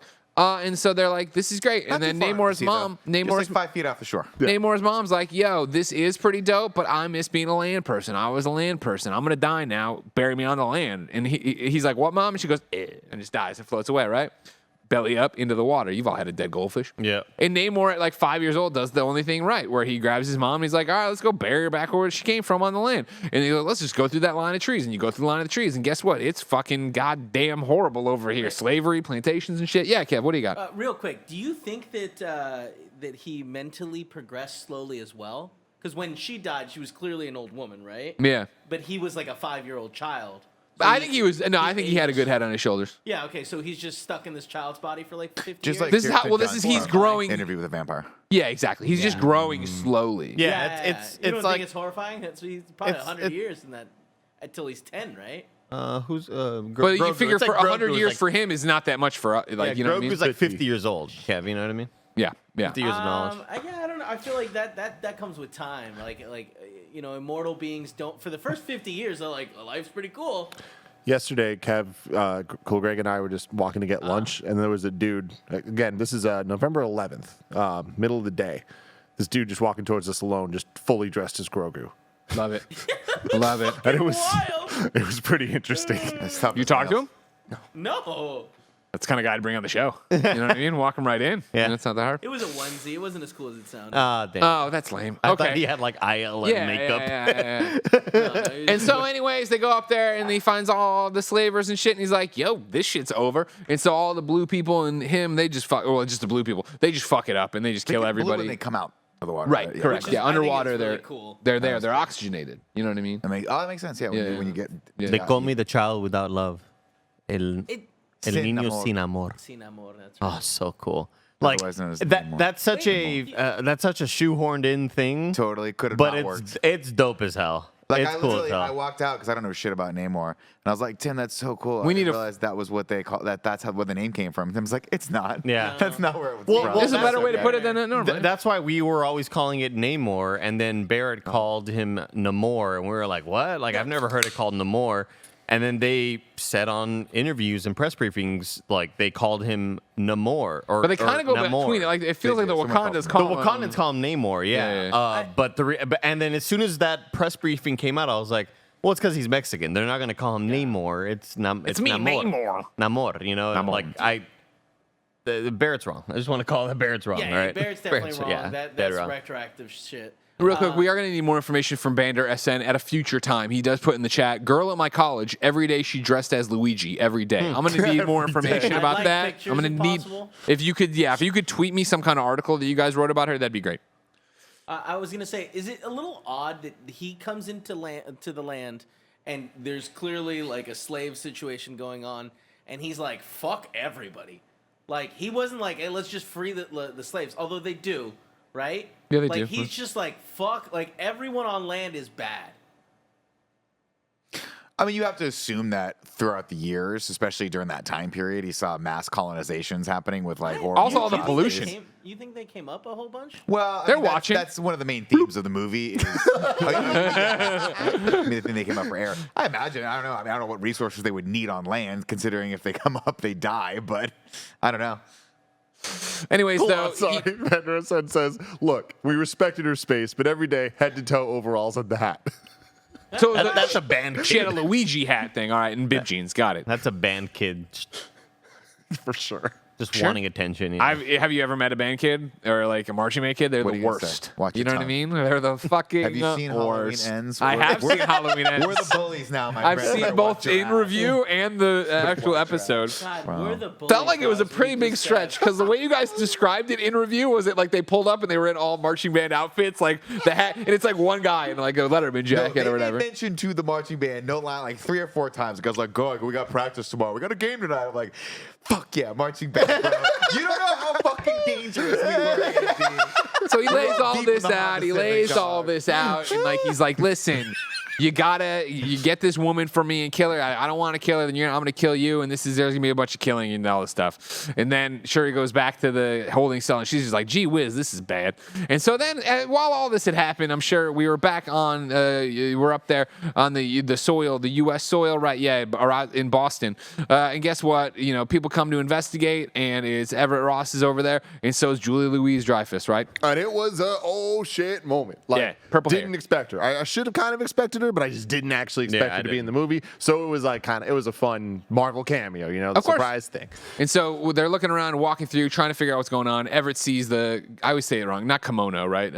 Kamoyo, I think. Kamoyo beads. Kamoyo. They pronounce it a couple He different ways. pockets those, you know, and then at the end of that scene, Julia's like, "Hey, I'll catch a ride with you. I actually have a few things I want to apologize for from our marriage."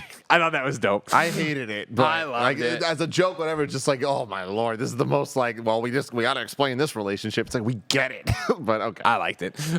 So they get in the car and they drive, and then when he drops her off the kimono beat, what is it? I'm gonna say Kimoyo. I'll Koi moyo. I know kimono is not right, so No. the koi moyo beads go off, and so he holds it So up many and fakes Ys in it. I mean, I don't know what to do. I'm trying my best, guys. Yeah, I have no the idea. beads. We're now the just the fucking beads. Wakandan beads. Everybody go off, and he holds them up and fakes it. But then it's a message from the queen, who's just like, "Why do you have Shuri's beads?" And he's like, "Listen, I found him over here. There's a situation. Can you tell me any more?" And no, I Bought can't him tell at you a pawn anymore. shop. Yeah, exactly. Still, God bless Martin Freeman. Still cannot deal with the accent that he's putting on in this because it's so dorky. You're like, well, I want to tell you, we got the beads. I'm like, I hate it. See, Blessing was complaining about his accent as well. I've never heard this man speak before. So Yeah. I You've don't never know. seen, he's so British. He was I the don't know. Hobbit in The Hobbit. Yeah. Okay. He was in Also- Love Actually. Yeah. He was one of He the was people who porn he stood a stand-in. Anyways, Hey, they're the unsung heroes of the porn industry, okay? You got to get the lighting right on these scenes. they fall in love. Love Actually, what a movie. Some people say Great problematic, and I just don't want to think about it. I just enjoy Love Actually. It's a nice, horrible Christmas movie. Ah! It's mostly just the Andrew Lincoln moment. Oh, what? When? Which part? He's just creeping. Oh, on his right. bed When he and his shows best up with the friend's things. Yeah, it's horrible. wife, It's and he's like, horrible. I've loved you forever. I'm like, get the fuck out of here, you You know what I weirdo. mean? Very fucked up. I've never watched. I've never actually seen Love Actually. So Also, that's you rant happened, stuff and a little then the problematic queen too, 'cause he was goes. the prime She minister. goes to I was thinking Haiti, about it. and she finds Nakia, and this is when I'm just like eyes glued to the screen. I'm like, this woman is just stealing the movie. She's a goddess, The dude. performance, the visuals, everything she's doing, I love her here. I used to be a spy for us. I've been gone for 5 years plus. I've been gone. I know, but we still love you. You're still Wakandan. They've taken Shuri. She's like, fuck it. You got me. I'm in. I'll go do this or whatever. And so she goes and looks. She's looking into what's going on, right? And this all happened a while ago. And then she finds and they get the thing, and your hunch was right. And they go to the beach, and the beach is there. And then she sends in this weird little diving thing, and then she swims down, Cool and she little gets it. And she device. swims down, and she like infiltrates. And then like- Shuri's been dropped back off by Namor, and she's talking to Riri, and she's like, "Listen, we just got to be chill, because they'll go to war with us. They'll do this whole thing if we don't do this." And like, well, we got to get out of here too. She's like, "I don't know if that's the right thing." And then guess what? Bah, there she is. Nakia comes in. She's fucking fights the one girl, and then knocks her down, but gives her a killing blow or whatever. I like that they hit up Crush from Finding Nemo to like make the little hyperdrive in the water to get them where they need to go. Yeah, very, very cool. Dude. Alex 3GB says, excellent Spanish, dude. Lupita Nyong'o's Spanish I think was she speaks Spanish. phenomenal. Like it's one of those. She things where, has to. She like has to, it right? sounded so fucking good. because there's. I mean, She grew up in Mexico, I'm so very there was a joke. sensitive. I'm very sensitive to accents and wigs. Okay, and that with this one, Martin Freeman's accent, sore thumb. D minus. D minus. Her Spanish, yeah, phenomenal. So she yeah, was we kind born of in skipped Mexico, over the okay. whole thing where Shuri went down to the water people. We already saw this, and they were all like at the farmer's market, like, oh, boo, boo, boo, boo. She's like, oh man, look at that. And there was a fun thing where Namor was like, you'll be crushed, and your bones will be turned to dust by the water. Or we got a suit. Come on. That was fun. And so she goes down there and she sees it. She sees the sun and everything's great. And then, yeah, like I said, all this other shit happens. And Nakia gets her out. And then they go back to Wakanda. And then she's back in the lab. And it's like, all's well that ends well until it isn't, ladies and gentlemen. no, it's Because not guess well. what? M'Baku's down there and he's just hanging with his boys, being like, this is all fucking weird. He said he makes some joke about something. I forget what. And then guess what? The sewer starts backing up. And like, trouble ahead. Poof, water explodes out the fucking side and things are going wrong. There's water coming up and there's everything going on. People panicking. And you see them coming under the wall. They're coming under. They're like, they're coming from the water. They're coming from the water. People are panicking. Walls are exploding. The water levels are rising. You know what I mean? And it's just like, oh fuck, And this the is water is so and the waters. They will recede, but they have not receded yet, ladies yet. and gentlemen. Not Right? yet. And so Wakanda's getting fucked up. And it was like, damn, they are fucking up Wakanda. I did not see this coming. I like what I'm seeing here. You know what I mean? Love the moment with Baco where he's like the fish man. Yeah. And Yeah. yeah, Yeah. think about it, just gets fucking Yeah. pulled. Yeah. Gets punched right in the thing, thrown back through the bar. He shit. just collapses in, and this is kind of where we start to see the fighting of Namor on display, where he's floating up or whatever, and you're like, oh, how are they gonna do this? How are they gonna make it look good? And then he gets shot at, and he's just fucking dude. It is the coolest shit. I want to see this so much more in the future movies. And it's another dumb technical thing that I'm technical. Did they not make their ships out of vibranium? How are these ships so easily destroyed? Like It's a Namor really just good cuts call. through them, and I'm What like, is he? He's using vibranium. So when you go vibe to vibe, Oh yeah. God, don't It was ever all say worth that. it, everybody. Don't It ever was say all that. worth Don't it. ever say that. 100% though. Yeah, it's 100%. Vibranium. That makes Ships out of sense. vibranium, though, right? why the That's fuck like not? so much- 'cause, No, they make everything out of vibranium. You make the black box out of Yeah, vibranium. yeah, They make exactly. their that's cool. They're wearing vibranium. Well, They they use it did to, make a like, note. Their that toilets their, are his vibranium. spear is pure vibranium. They said that at some But can point. it So melt their the steel toilets are beams? vibranium? Yeah, everything's vibranium in this place. I don't think so. I think the food they eat vibranium, the cups vibranium. I don't know. Carrots. Eventually, the fights escalate in this thing, and then the queen's protecting Riri. I forget what Shuri's doing. She's trying to get up there, but whatever. She's doing something. Maybe she's finding the ship. She's in the ship. All right, cool. Okay, cool. Okoye, she's gotten involved too. She's fighting some shit. And then seeing Okoye not in red, really weird. Yeah. Eventually, though, Namor gets up there and he's like, hand over the girl. I'm not gonna hand over the girl. You're gonna hand over the girl. And then he like punches the glass and like it cracks, but it doesn't break. And then he puts water through the hole or some shit. I forget. But he rises the water up there, and they all kind of drown in there.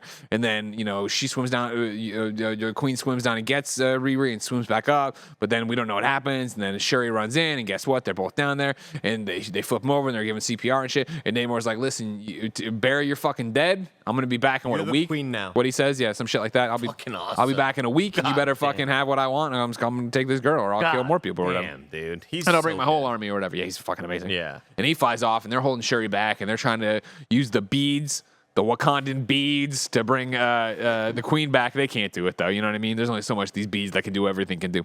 It's such a fucked up thing to be like, hey, all right, time to fucking mourn everybody who's dead. All right, you're the queen. Get fucking ready. Yeah, we're coming back here. Oh man, it's so awesome. So good.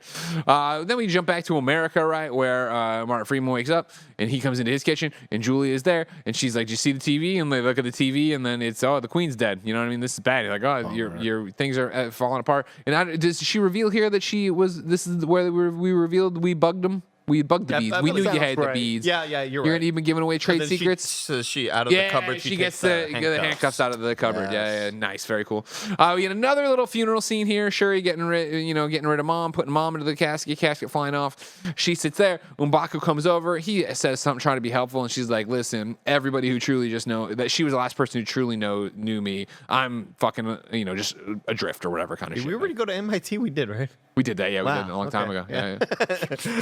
And so now Namor's getting ready to do his thing. They're all debating what to do. He's underwater, and I think he has a moment with his crew where he's like, "I trusted them. They fucked me over, so now it's like time to go." Yeah, he's rallying the troops or whatever. No, you're right. His speech. This is where we are. Then I lose. I'm losing it, Tim, man, who's seen it twice from where we go right now. Where Shuri's like, "I buried my mom, and now I'm gonna go become Black Panther." Is that pretty much what happens? We go back to the lab. Fast. Then she starts. We go back to the lab. She's working on the thing. She finally hacks, using the bracelet that was his mom's. Yeah. She uses that to like, oh, well, this is more pure like the other thing was, so I can maybe get the herb from this. They do a million different simulations. Sure, shit. This is a 98% match or whatever we're gonna do. That was a little weird that he gave her the bracelet. It just felt like it all fast forwarded so quickly. Even that moment to be like, "Hey, this thing that's meant so much to me for thousands of years, you're the first land person to be down here. Have this." Why? That doesn't make any sense. Give a little Talocan T-shirt. Or something. My argument here again is that I think he's using it as a ploy to get her on his side and get her to do what he wants. And so I think it's a gamble on his part for sure. But I think it's back to give her a koozie. It's back to the Game of Thrones like royalty shit, where I think it's just a play he makes or whatever. I just think like given his mom's thing, it's like it's like way too close. It's a little too much, but he knows how much family means to her. Yeah. We have this whole mask where you can breathe in the water. Take that shit. It's really cool. Yeah. So anyways, then it's a match. All right, cool. Let's do the herb. She does the herb. Nakia helps her. They put her on the table. They're trying to do the little thing. She goes under. She shows up in the spirit realm, ancestor plane. I love this thing because it's like we're all on the edge of our seat of what's going to happen here. You know, from in multiple ways of like how is she going to become the Panther? Like what's that going to be? Who's she going to see? How are they going to do it? Be your mom? Like so much shit. Oh, it was just very well done in terms of pacing and tension. And that's the thing I also just want to shout out. I think the whole movie was paced immaculately. Like, it's long as hell, but I never really felt that because I still feel like even in sequences I didn't love, I was still interested on what was happening on screen. I think that all the dialogue was so just captivating that I was in it all the way. So I just feel like I really enjoyed the pacing of this movie. I never, ever kind of felt like, God, we're still in this sequence? Jesus Christ. I never really felt that the whole time. Sure. Again, I think it's long, but I don't know what I would have dropped because I liked it. But she goes in there. Guess what? It's Killmonger. Killmonger, of course. Oh, you just want to see somebody else, cuz. But even then, the Killmonger, incredible reveal. But I just love that this playing with our expectations. We expect the ancestral plane to be the ancestral plane. Yeah, right? me this too. Field, the purple, the tree, and all that. the panthers in the To tree. see her kind of start in the water, even like getting out in the throne room. There's just like such a darkness to it all already, and you see out the window like the purple and stuff. It's like, oh, okay, like we are there, but it's kind of like the not there that we expect. And I think that that's so cool, playing with the idea of this isn't an organic herb, right? There's probably It's derivative from the water. Yeah. and Shuri's like synthetically made it. Like I just love that it's kind of like a different version and it's a little more fucked up. Put some pickled twang in there too. Sure. Yeah. But she started, correct me if I'm wrong, or tell me if you went over this or not, but she started where her mother died. Where the same spot where her mom drowned. Exactly. Yeah. dark. It's so dark. That's it's dark. like it was like such a great use of that, the throne room and the set piece there. And so, yeah, the whole thing, vengeance is what you're after. That's why you got me. She snaps out of it. She's upset she didn't see her family. She punches the suit or the mannequin and flies it across the way. And like, it did work. Because there's this moment where it seemed like it didn't work, but then it did work. And this is where I was like, Not thrilled. I wish it would have not worked, or we would have, you know what I mean? Like, or you would have had the realization, like Nick's always talking about, of just being a little bit smarter in terms of what it is. But I've heard you. We've already talked about it. I don't need to beat a dead horse on it.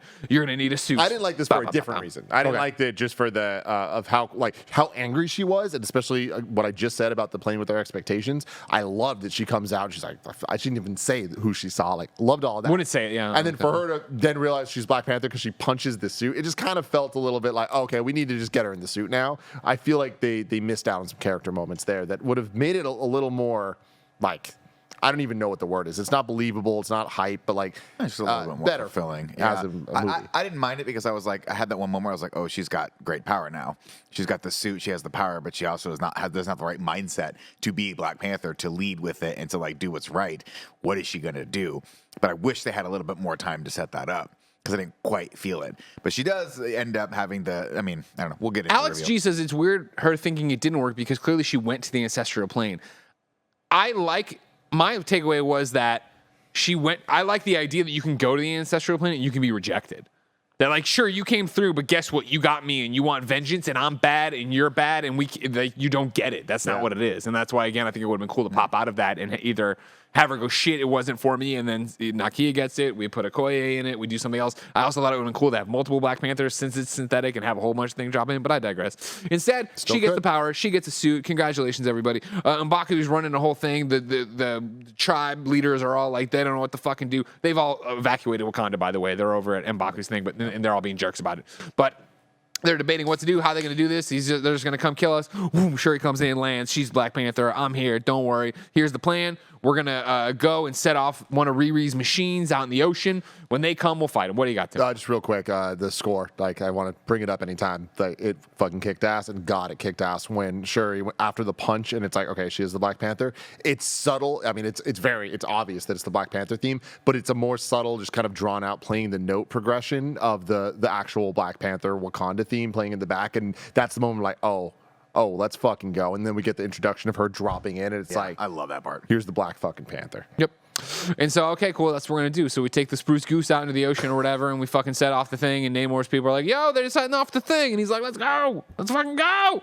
So they go over there, and they find Riri's machine, and it's a trap, and they set off a thing down there. It's the spruce goose is up there. Oh, no. So they swim up there, and they start fighting. This is where the fight scenes are happening, and everybody's fucking fighting. And Riri's flying around in a very ugly suit, very dumb suit. Riri suit. The Dora Milaje are in their Angels, suits. They're fucking ugly as hell, which, too. like, this suits. is not officially confirmed, but like all signs are pointing Armor to no, to a Midnight Angel show.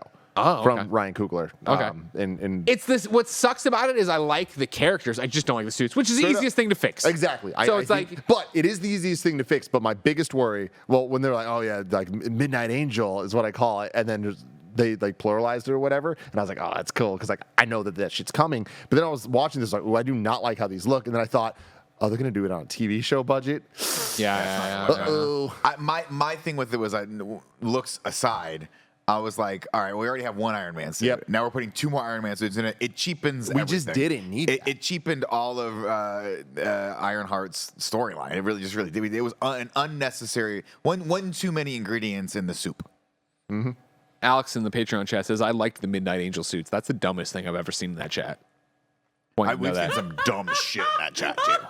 You're so right. Thank you, Kevin. Thank you, Kevin. I love you, Alex. So yeah, they all fight and it's all popping off, and like you said, you get some cool Spider-Man stuff out of her on the side. This happened. The briefest moment of coolness. Otherwise, this whole thing is Totally forgettable, just fighting. It's worse than forgettable, though. It's a waste of the movie. I'm very let down by this. Sure. But eventually, though, Shuri and Namor go off to fight in the desert because she's figured out, of course, that she can suck the water out of him and then he'll be vulnerable, right?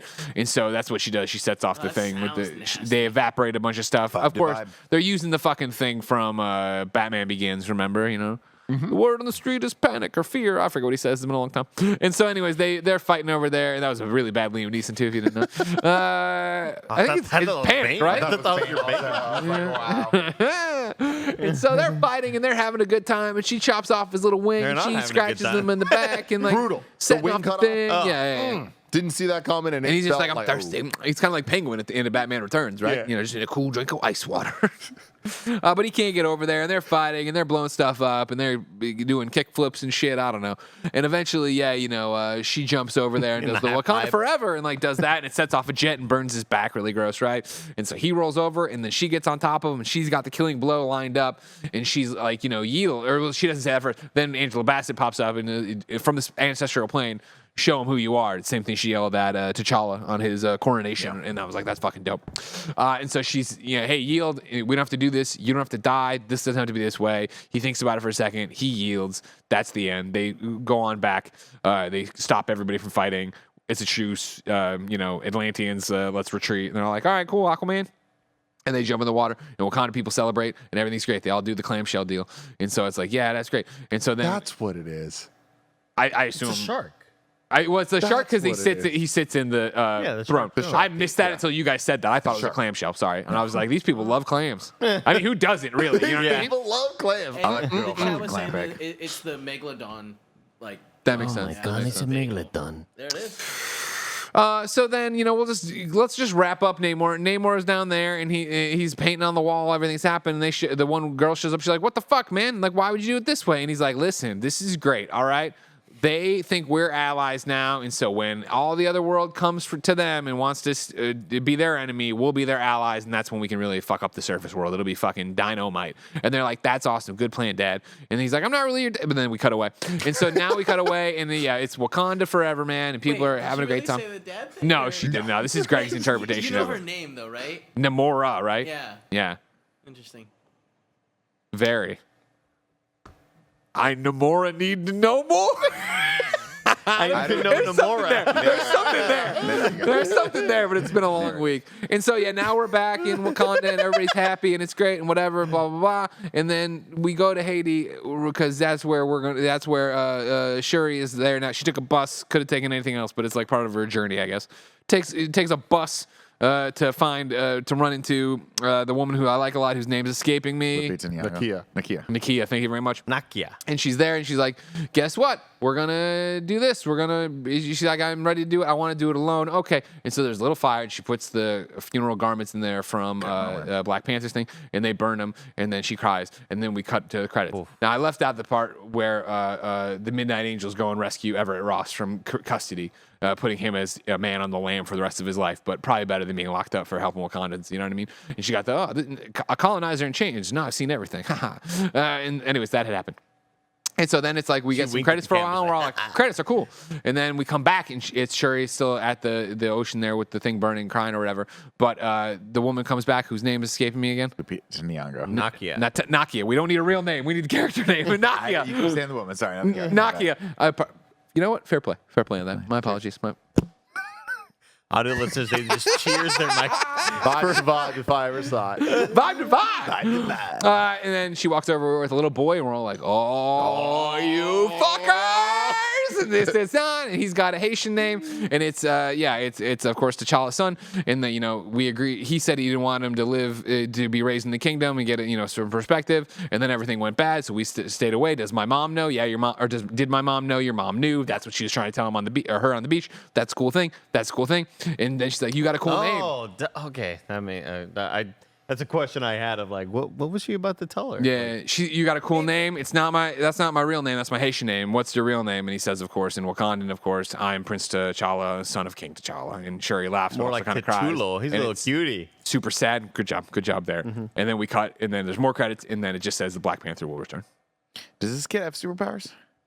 No, that's But he not how was it works. Black Panther when he was when they were Yeah, but you got to take the making the herb. kid. I mean, You the take the king herb, was but they- Black Panther when he made all the other kids. So you tell me if I take this herb, we make out. You don't get my power. It's straight up like steroids. Yeah. Make out. You don't think they take the other herb to like take it away again every time they No! have a kid? I think so. Every time I have a No kid? way. That's like a big deal. You You take gotta away die the every herb time to you wanna- fight. You take away the herb to fight. Otherwise, if I'm M'Baku, well, let me tell you, I'm sitting in the rafters waiting for these people to fight.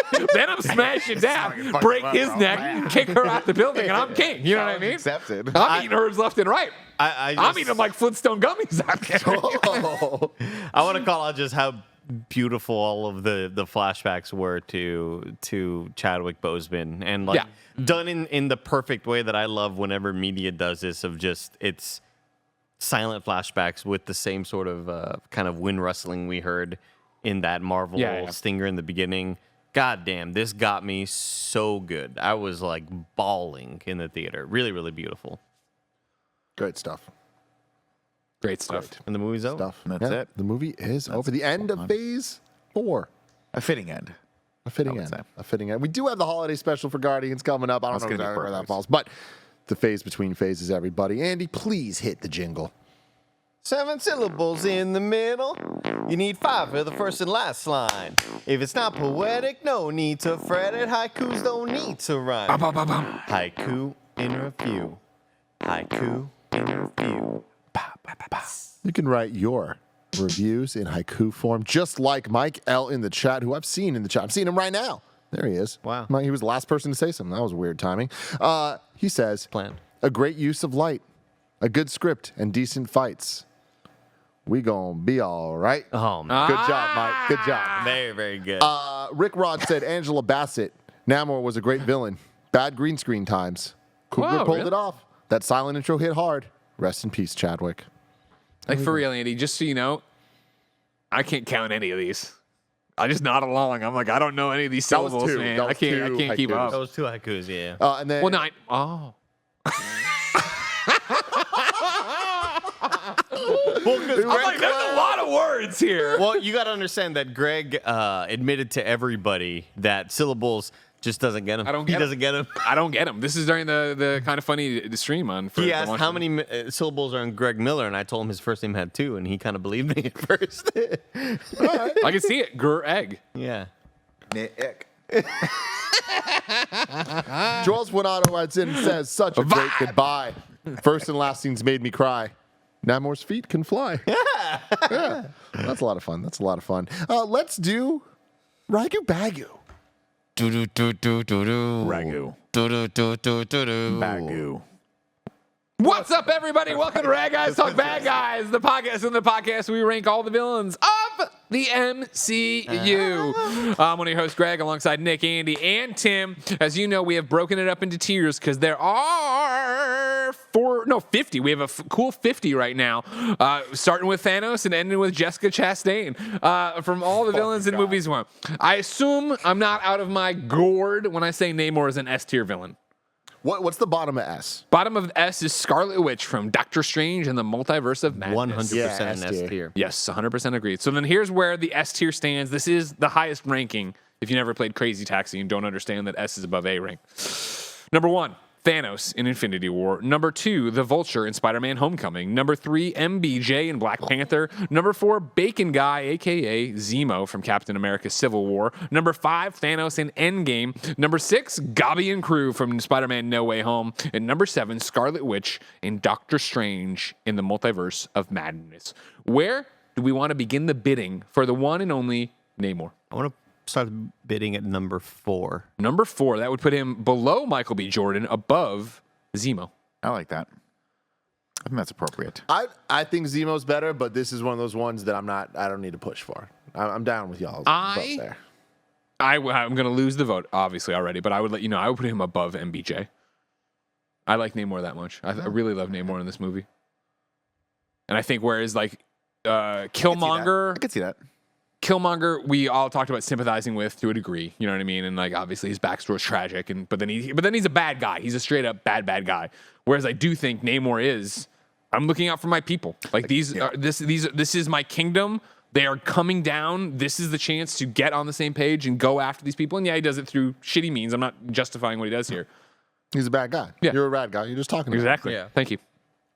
I would say I like Killmonger as a character more in sort of the background, but I think the performance, I got to give it to. You know what? I Namor. agree. I just think he was I think it was a little bit more nuanced and a little bit more complex. And I think that it's one of those characters where I feel like you can take him forward and have him eventually be a good guy somewhere down the line, and it would not surprise me because of the depth of what he was able to set up in this movie. Whereas with Michael B. Jordan, you're like, the Killmonger's bad. This is there's no forgiving this. Is this your king? Like.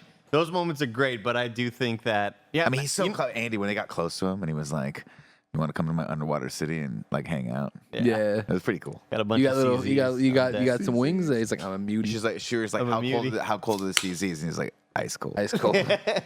You know what? Fuck it. I'll put him over MBJ. I don't give a damn. All right, there you go. damn. There you go. The votes stand. Everybody. There it is. The new ranking, of course, then goes Thanos from Infinity War, the Vulture from Homecoming, and now Namor from Wakanda Forever. And now it is time to rank the Marvel Cinematic Universe. Kev, can you please bring up the rankings? Thank you very much. Currently, there are 39 entries. Number 1, Endgame. Number 2, Infinity War. Number 3, No Way Home. Number 4, Homecoming. Number 5, Civil War. Number 6, Ragnarok. Number 7, Winter Soldier. 8, Guardians 2. 9, Loki. 10, WandaVision. 11, Avengers 1. 12, Guardians 1. 13, Shang-Chi. 14, Love and Thunder. 15, She-Hulk. 16, Iron Man, 17, Far From Home, 18, Black Panther, 19, Doctor Strange, 20, Werewolf by Night, 21, Multiverse of Madness, 22, Hawkeye, 23, Miss Marvel, 24, Falcon and Winter Soldier, 25, Captain Marvel, 26, Ant-Man and the Wasp, 27, Ant-Man, 28, Black Widow, 29, Iron Man 2, 30, Age of Ultron, 31, First Avenger, 32, Iron Man 3, 33, Eternals, 34, What If? Give it to me. What if? Thank you all. 35, Moon Knight. 36, Hulk. 38, Thor. And 39, Thor, Dark World. I'm pretty crazy right now. I'm in a crazy mood, guys. You're in a crazy mood? I'm thinking this movie ranks pretty freaking high. For me. Up there, yeah. I want to start the bidding. You want to start the bidding? Does anyone have any objections to Andy starting the bidding? I'm okay with Andy starting bidding. I guarantee I'm going to be the lowest on this movie. So Okay. Go for it, Andy. I would put this underneath Shang-Chi. At number 14. Oof. So above Love and Thunder, but under Shang-Chi. I would have put this. I want to hear. I want to know how high you're going. Let me get my bullshit out of the way just because I know I'm going to be outvoted here. It's good. I would put it at number 20, where it is above Werewolf by Night. I do not think this is as good as Black Panther, and I'm a big Doctor Strange 1 fan, so I go number 20. Nick, you and me, Kevin, can we get the one for me and Nick, the real stars of the show? The badasses. Or as we like to call ourselves, The assholes. I forget. We were choosing 5 to 5.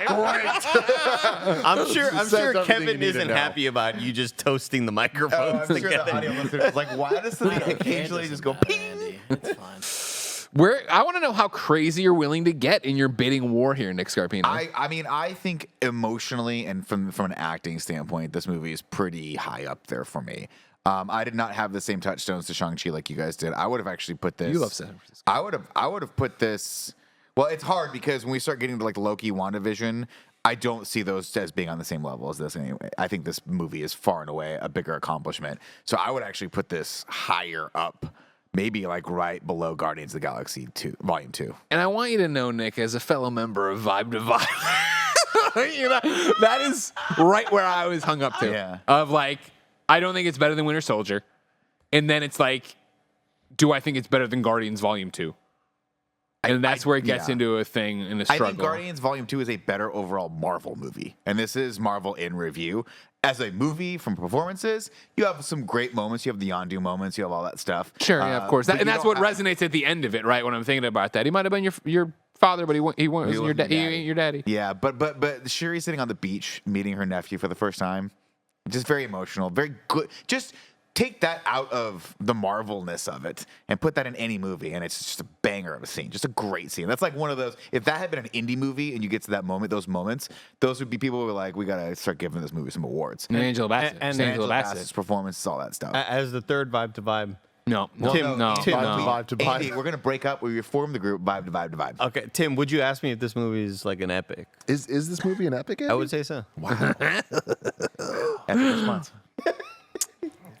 So Nick's at 9, Andy's at 14, Tim is at 20. Are you confirmed at 9? That's where you're gonna lock in for vibe to Yeah, I vibe. would put it above Loki. That's where I would put it. Personally.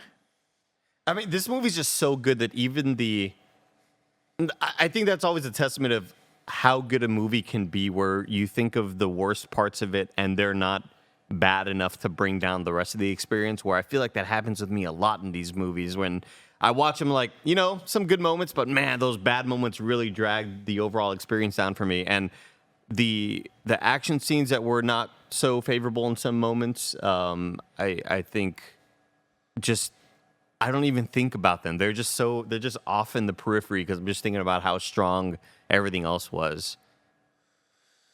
But I can't, man, is this a better, you know what? No, I can't. Come on, vibe to vibe to vibe. Do you want to be part of vibe to vibe to vibe? I think that Guardians 1 and Avengers 1 are just stronger overall products in the same way that I feel about Loki and WandaVision. And they both kind of have the issue. I do love that this movie suffers the same thing that we saw She-Hulk kind of making fun of, where at the end of it becomes the superhero, the gigantic fight with fucking Power Ranger suits, and here we have the Midnight Suns or whatever. Yeah, but I mean, that's every movie though. Every Marvel movie ends with something like that, where you're like, it's either going to. But it's not always done But it badly. wasn't great in this. Yeah, it's not always done this, unfavorably. Sure. I would I've say. decided that I will vote with my vibe to vibe brother and put it at 9 below Guardians. That was the fight I was internalizing there while you all were boring me with whatever you were saying. You know what? Kevin A. makes a great point. He says, do it for the primo. I'm going to do it for the primo. I'm going to put this underneath Guardians 2. The 9s have it. Wow.